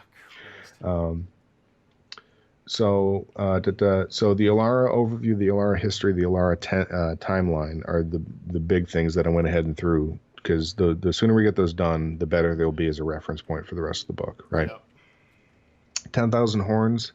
The bestiary and the regional tables is in that column. So Jason and I talked about this when I was going over the a table of contents, not every region needs a bestiary. Okay. So I think 10,000 Horns is one that we kind of ruled it out, because what I did was in the introduction, I kind of touched on what animals are around. Mm-hmm. And That's they'll right. probably be in the tables. Yeah. So they don't need their own section. That's fine. I wrote that for every region, but if it's ever not needed in a region, just delete that word from the card. It's fine. Sounds perfect. I just wanted to make sure you were on the same page on that one. So yeah. Yeah, obviously we use a lot of stuff from the core rule books and shit like kobolds, wolves, bears, stuff like that. But there's also stuff like in the Northlands. There's a cryptid. There's the special bears and yaks and stuff like that. All that's going to be in the bestiary. So I was so like I kind of knew this, but I was also just blown away by how much smaller 10,000 Horns was than the Northlands. Oh yeah. Imagine if we had done 10,000 Horns as our example piece for the preview. God. That might have been smarter, honestly. That would have been way smarter. Too late now. Learn new things every day. Literally, I think, our thickest one, except for maybe the Battered Coast. Well, so I was looking at Battered Coast is going to be big. The Divide's going to be big. Oh yeah. What was the other really big one? There's one that has it's got like Lockfort and White Hedge and probably that one. 11. Number 11. Yep. Yeah, that's going to be a big one too. But there's going to be some really small ones too. Yeah. It's not like Heroes the March. Fire Isles It's Hunter's and Bounty. Drake. Yep. Hunter's Bounty. Hunter's Bounty is a big one. Yeah. The Divide, All Hunter's the Bounty. islands will be super short. Like Drake Island's literally gonna be like, hey, guess what's there? Oh man, when do we get to the Fire Isles? Dems Drakes. Dems Drakes. Perfect. Yay! Dems Drakes. Now I want to see your MS Paint drawing of a Drake, please. Dude, I'll do it. Gimme. I got no pride. Fuck it. Like. So for 10,000 Horns, we have no bestiary, but we do have tables. We're going to do that zoom in of the map, which I assume takes like 8 minutes to do. Yeah, I can do a zoom in a second. Yeah. We need the art for Ebony Harbor. So if you're looking for something to write, we're going to need to get Andrew on the ball pretty soon. Oh man, Ebony Harbor would be a fun one to do. Yeah. Okay. Yeah. So we need art for. Are we talking about big scenic thing or just like a shot from in the city like we did for Winterhaven? Whichever you prefer, whatever you envision for that. I think the inside the city thing would behoove Ebony Yeah, Harbor. I mean, a lot of the description is about the docks, so I think that would be a good one. Yeah, definitely. Yeah. So we need a description just so that when we do get the money, we can get him started on that. Okay. Overdale, we need a description and a sketch of what the map is going to look like, so that we can get him started on that. Yeah. So this is kind of what I mean of like, don't go nuts just pulling all the lore out, because we need to take time to write all these descriptions as well. Mm-hmm. So we need a description, and if you want to draw something like with Winterhaven for the map, so that we can get him on that. He's been emailing me, by the way. I don't know if I told you that. No. I told him that probably what we're looking at, based on the number of maps, is we would like to complete a map every other month. Yeah, that seems about right. I mean, it took us 3 months to do the continent, and then about a month to do Winterhaven. So I figured that gives us some breathing room. Okay, so wait a second. We're doing 6 maps. Yeah. And a world map. Okay, so I also wanted to ask you about that, because I don't recall in my brain ever discussing a world map. Did we ever talk about that? We did, but we discussed a lot of things, like this call. Okay. So, like, that's fine. Okay. So are we thinking with a total of... Wait, is this 7 maps, including the ones we've done already? 7 maps would be including... Okay, hold on. So we're doing Winterhaven, Esterholt, Overdale... we're doing Brightport, Onakal, Umaniro. That's 7. World map. That's 8. Wait, here. I'm going to do a thing. One Plus second. the Alaran map would be 9 total. Wait, okay, so... I have them all in cards. Hang on a second. I was going to do this. Image list. Be somewhere. How about IMDb? Is that good?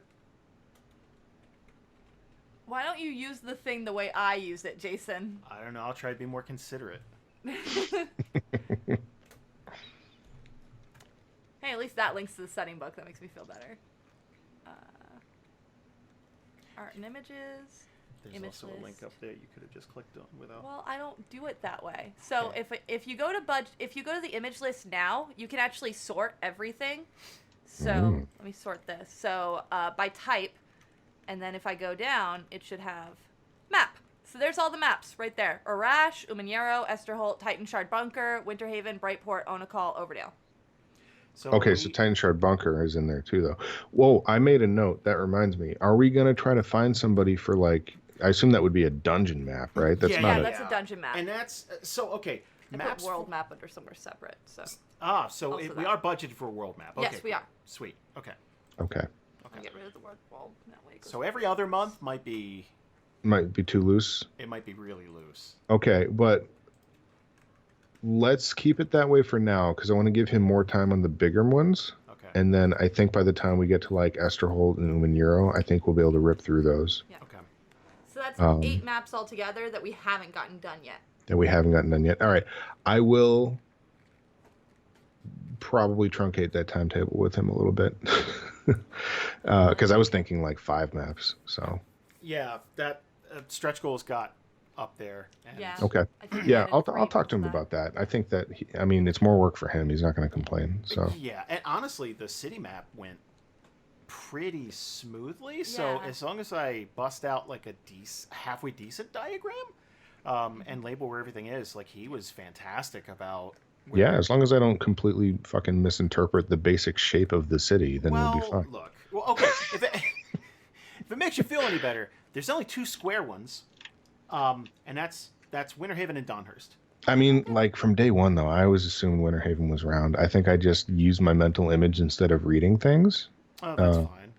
And that's Overdale's the opposite, where it's like a big oval shape situated, like right on top of a waterfall and a cliff and stuff like that. So it's Maybe I can play like a D20. No. Why not? No. Well, why not? There's enough memes in D&D, enough shit shaped like D20s. Oh, can I tell you guys completely, because we haven't been on this call long enough, completely off topic. I saw today something that gave me the idea. You know what I'm going to try to do is I'm going to try to, for Dragon Con, get a set of dice. Good luck. I'm going to try to get one, a translucent one of each color for the Infinity Stones. Oh, damn it. As my set. Damn it. That's cute. Fuck. I'm going to, right? Nice. That's good. It's like, shit, that's pretty good. Fuck, guess what? That's the last original idea for dice. You did it. Like, that was it. That was the last one. I'm going to sell it. Dude, that's gotta be a Dragon Con, right? That's gonna be a Dragon Con. That's gotta be a Dragon Con. Like, it's original in that you haven't seen it yet. Yeah, I haven't seen it yet. I'm not. Yeah, the crossover. I'm sure some fucking nerd. The crossover between nerds and nerds is pretty heavy. So here's the thing, though. Like, because it's really hard to actually find like a pure colored translucent die, just one die, and I'm not going to buy a set of each, just to pick one die from each. That depends on how dedicated to the bit you are. It depends on how fucking broke I am, which is a lot. Look, everyone knows my stance on collecting die, like dice after dice after dice after dice. Here's fucking. Actually, I might have some done already because I keep these above my desk. Oh yeah. See, these are taster glasses for breweries I've been to, but they're all full of dice, and a lot of them are translucent. And there's the Mind Stone right there. There you go. So maybe I'm further along than I thought. Yeah, dude, you can definitely hook that up at Dragon Con, and yeah, I would not be surprised if someone did that for you. I just like.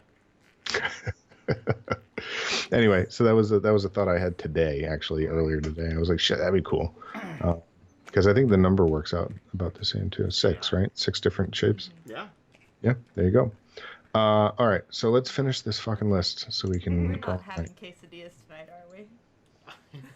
We might not be eating having tonight. McDonald's tonight. Quesadontas. Hey, that doesn't work. Okay. So then, I assumed you were just talking about your pun. Like, that doesn't work. No, it doesn't. That's what I meant. Yeah, it's a bad pun. All right. So Overdale, we want a description for the map and the crest. And we picked out landscape art for that as well. Yes. Yeah. Which that one's gonna look really nice. There's like a river and shit, like a waterfall. Yeah. God, that's gonna be so. I've been waiting to get that done for so many years. Oh. Here we go. So we're gonna. I guess if you want Andrew to start on Ebony Harbor first or Overdale first, we can do Overdale first if you want. Let's dip our toes in with a little Ebony Harbor, I think, and then we'll. I think that will be a little bit easier to write too. Yeah. So okay. So before I want to say before you guys go nuts writing lore for the stuff that's in the other months. Yeah, let's first write everything that's in this first one that needs writing. I feel you. Yeah. We'll do that first. Descriptions. Now I understand why your eyes got all big when I said I was going to write the divide next. I get it now. At the time, I was like, am I doing something wrong? I was like, no, that's for August. I relate to you so hard. You have no idea how much that would bother me as well. So, no, I mean, here's the thing. Like, we get everything done that we set aside for June. Go nuts. Go for it, you know? Yeah. But we also have to pull over a bunch more characters because the only thing we didn't get done tonight, which I'm fine with because it's been 2.5 hours, is we didn't assign work to all the artists. Right. But we can if you guys continue to look at text. If you throw out a name of an artist and like what we have left, we can just be like this one. Yeah. Yeah. So like we haven't given anything to Roman yet. But that's fine. We can pick stuff for Roman, and there's probably monsters we can start him on too. Yeah. Sure. And we're waiting for prices back from Britt before we give her anything. We've only given Rock one bust so far. Like we have a lot more stuff we can assign. Yeah. But you're right. We can do that in text. It doesn't need to be done right now. So. Yeah, right. We can do that. We can even start Roman on like Gahara, like to give him a nice fish man to work with. Mm. Oh, is that the Whirlpool one? Yeah, it's a Whirlpool one. Yeah. Yeah. Okay. Like we're talking real aqua abomination. Yeah. The what's the water shit? Yeah. The universal monster, the Black Lagoon. That's what I was. Look, the question is, can you fuck it? I mean, if you want it bad enough, most things can be fucked. Like I don't know. Is it faster than me?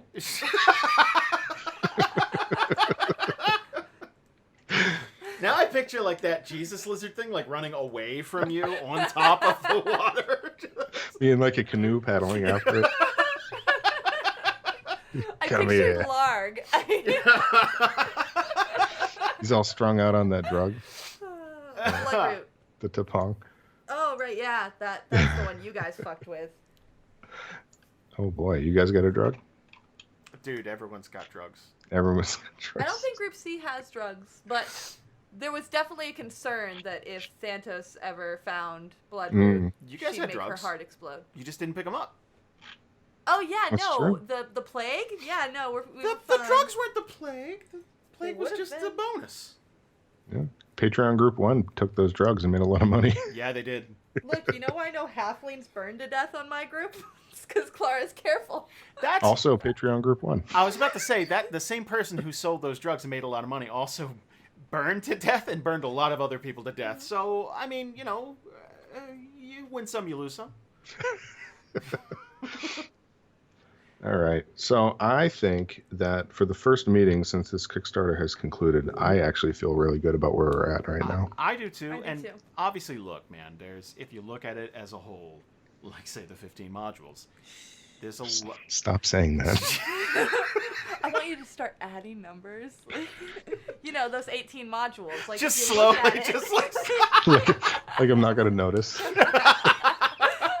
What are you talking about? I want to edit the recording each time to make it the number that it was before. Look, I can pull up the recording and show you. Is the stress getting to you, Jameson? Are you okay? Uh-huh. Oh, no.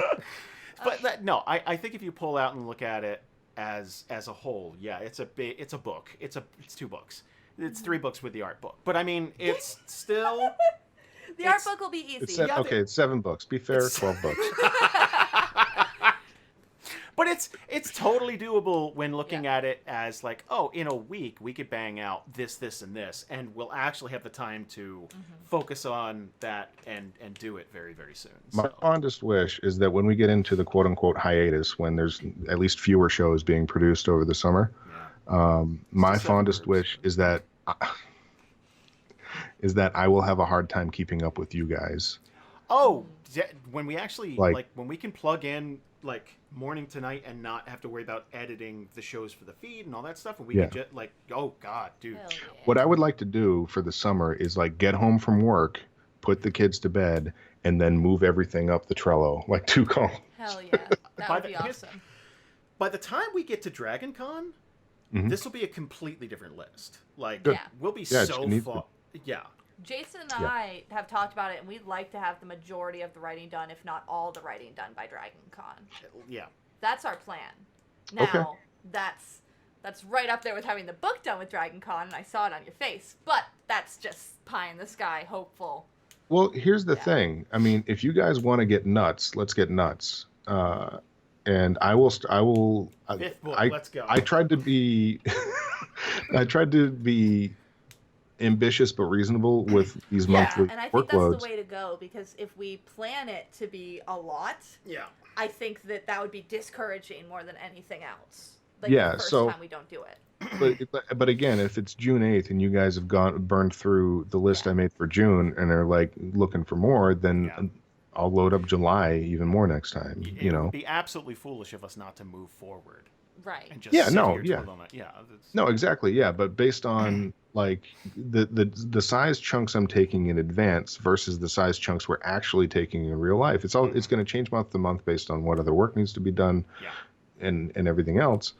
But the bigger bite we can take this summer, I think we're all in agreement. The better off we'll be big picture. So. Right. It's also the first pass, then an edited pass, a second pass, and we're also handing it off to be picked clean of spelling and grammatical errors, which is going to be a whole different thing. Mm-hmm. And then there's layout. So there will be stuff happening at every stage of this very quickly. But I do like the idea of like as we finish a section, like when 10,000 Horns is done, handing it off and being like, make this into like put it together, and then like we can know how many pages that is. We can know what the word count is, and if it's blowing up quick and we've done 7 regions, we're already at 300 pages. We're gonna have to sit down and talk. Yeah, that's the stuff. That's it. Well, we'll just increase the page count, guys. I'll kill you. Oh, that's the line for you? That's the line because it affects her. Look, that's right up there. Okay. That's right up there with the understanding that I had with the whole August thing. It's like, that's for August. That's how I feel about the budget. Mm-hmm. Like, I get you. And look, 400 pages. Here's the thing. I don't want to get a rep in this trio of the guy who fucks up other people's plans. That's not what I want to do. Obviously, but Bree and I were also the ones who just argued for more art and more fiction in the book. That's so true. We're all doing it. We're all doing it. We're all doing it. So yeah, I just don't want to get the rep. I want to do it. I just don't want to like. I think you have without the rep. consequence. But I'm saying you're not alone in having the rep. Good. Okay. Yeah. Good. So. Anyway, all right. So I feel good about that. I'm going to continue to kind of pick and choose at what I think will be good to start the art team on, because that's my biggest concern is like as soon as that money comes in, being like, here's your files. Do you have any questions? I need this by like this date. You know? Mm-hmm. Yeah. And then just do that every month. And then hopefully it just keeps rolling in and we don't have any problems. Because that's, if I've learned anything, that's how book production works.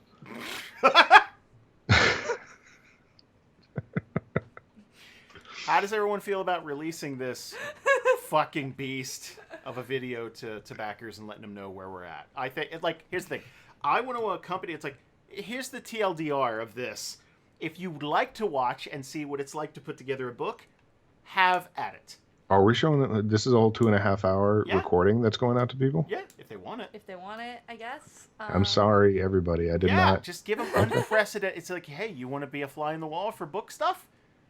This is what it's like. Are we recording every week of this, or just like once in a while? I think that might be a bad idea. You think so? Yeah. I was going to do once a month. Once a month sounds fair. Right. Yeah. Because I think that's a good next month, lapse. let's get Jasper in here. I need to talk to him. And I think it's definitely a good idea to be, like, if we're going down the months at the beginning of each month, then that's very interesting for the Patreon folks at home. Hello, everybody. Not Patreon folks, Kickstarter folks. Kickstarter folks at home. Kickstarter. Hi, everybody. Kickstarter treatment. So, yeah, I guess. I wanna go back in the video and watch our posture get worse and worse as the hours tick there, by. There was definitely a time I was completely... You two were talking about the modules, and I think my brain went, you don't need to pay attention to this. And I think I just stared at nothing for like 5 minutes. All around me are familiar. I went hello darkness. Hey, either one. That's good. Yeah. Both of them work. If you're editing this at home, I didn't. Why are you? But if you do, that's weird. You just pull videos off the internet to edit with. Yes.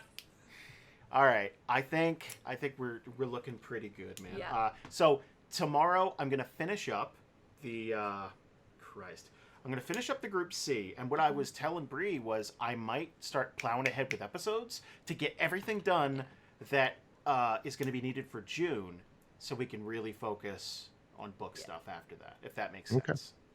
He's faster at editing than I am, so. And that way Bree can write while I'm doing that. Right. Cool. And we also had to edit that fucking vampire in like 2 days turnaround. I'm done. I did the rough anyway. I still gotta add the sound and music, but. Yeah, listen, different thing, but let's just stay here forever. Let's just never leave. Let's have a slumber party. I'm gonna need another beer. No, I was just gonna say, I went to college. I was a sound designer in college, so if you guys ever fall behind on editing, let me know. Dude, that's because I mean, obviously that's, you guys have your process, but like I'm comfortable with that. I have a degree in it, so. Oh, awesome. Shit. Yeah. Yeah, I mean, I was a technician, but I mostly did sound design. So. Yeah, dude, I think we're gonna be okay. At least for June, we're gonna be okay. And yeah, just whenever. I can't volunteer to do it on a regular basis, but if you're get behind the 8 ball on something, Well, thank you. Yeah, that's really awesome. The end of this month was bad just because of I feel like Theriathon onward with the Kickstarter, everything started getting shoved to the back. Yeah. So we're doing the underbelly thing tomorrow. All month. Yep. We were like, oh man, things are gonna get really busy at the end of the month, but I don't think we really prepared for that mentally. It's like 1 or 2 of those weekends where it's like session. Yeah. Like it just Yeah. It's been a weird month. All right, man. Let's let you go. Yeah, it's nighttime there. It's nighttime, yeah. It is. Yeah, it's 9:30. I'm actually gonna get another beer, say hi to my wife, and then play some Civ. So I've got a night. All right. So. That sounds like fun. You have fun, and we're probably gonna go eat McDonald's. We're gonna do something. We're just gonna be sad sacks and just eat something and go to sleep. I walked in the door from work. I scarfed a bowl of mac and cheese and peas, and then sat down here. Like I was like, "Hi, family." Dude, I grabbed these shitty little peanut butter and jelly frozen things that Elle got. And it's like, this is lunch now. And I went, those are frozen. He went, no, they're not. And then he took a bite. I thought eyes got wide. It's like, I wish I'd been recording it. These frozen. And just like I gave the rest of it to the sheep and just let the other ones thaw on my desk. It's the saddest fucking thing. Like I'm sad hearing it. It was pretty funny. You ever got to say "I told you so" within 30 seconds of telling someone something? I was so confident. I have a 5-year-old. Yes. Fair enough. Yeah. Oh, I'm a 5-year-old. I mean, your peanut butter and jelly wasn't thawed. Look, man. One, I didn't buy them. Here's the thing. I'm living off the land like our ancestors. I looked around to see what we had, and I assessed, and I survived. Hey, I get it. That's how I eat. Unless there's somebody to cook for me, I roam. Here's the thing. I scavenge. I used to cook so much, and then this happened. You were gonna cook tonight. That was the plan. Yeah. I don't care. I'll just eat the ingredients. I don't have time. Maybe tomorrow we'll have a meal. For now. We will. We're gonna do it. It's gonna be great. Go get some burgers and cream, you weirdos. God, you don't even know. Look. I don't know. Come to California. Just come to California. Visit. Yeah. Oh, we'll okay. Get you burgers and cream. Just hang out. Just stop by. Spent $110 when Jamie, Ian, and Alex came up. Stop by the Alcorn Vault and purchase. Take some money out, purchase a ticket, and come on. Yeah. You're still coming to DragonCon, right? Yeah, the 3 years worth of UN level negotiations that took. Yeah. Let me just throw a trip into California. Look, we'll just pack you some burgers and cream, and we'll bring it. It'll be in our suitcases, probably for about 3 days. Oh, it's gonna be great. No, that'll be a you first thing. It'll be like, oh. Especially the milkshake part. That'll be great. Mm-hmm. Oh, okay. This isn't for the recording. Okay. But if you are coming to Dragon Con, I want you on stage. Okay. And I kind of have to tell you what my plan is, because it's. Listen. Give me something, because. So give me something to think about. Can't say that. No, do it, and we'll just put a long beep here, and I'm covering your mouth. Oh, well, you just said it wasn't for the recording. Yeah. It wasn't for the recording. Well, okay. I was helping. I'm gonna tell you later. It's just easier. Okay. So okay. It's gonna be fun. I love you, but I need to get the fuck away from you. I think that to myself every day. Into the mirror, just like. Nope. Yeah. Just brushing my teeth. That's how you say goodnight to your son. I've probably said it to the baby a couple of times. Just like Screaming. a pat. Just I gotta go. All right, man. Take care, and we'll sit down again next week. And hell yeah. Do you want to sit down on Wednesdays? Is that better? Yeah. No, Wednesdays from now on is going to be the way to go. Because the night of Empty House is going to be Wednesdays from now on instead of Mondays, which it was before. Got it. Starting next week, we'll do Wednesdays. And I promise it won't be 2.5 hours every time. Yeah, this was a long one. Dude, we got a lot to talk about. Well, we haven't met in a month, so yeah. And this first thing post Kickstarter, so. Hell yeah! So, this is awesome. Yep. I'll type up the notes like I normally do and post them in the Discord. Okay. Cool. Sometime, eventually. All right, man. We'll see you later. Have a good night. Right, bye. Bye.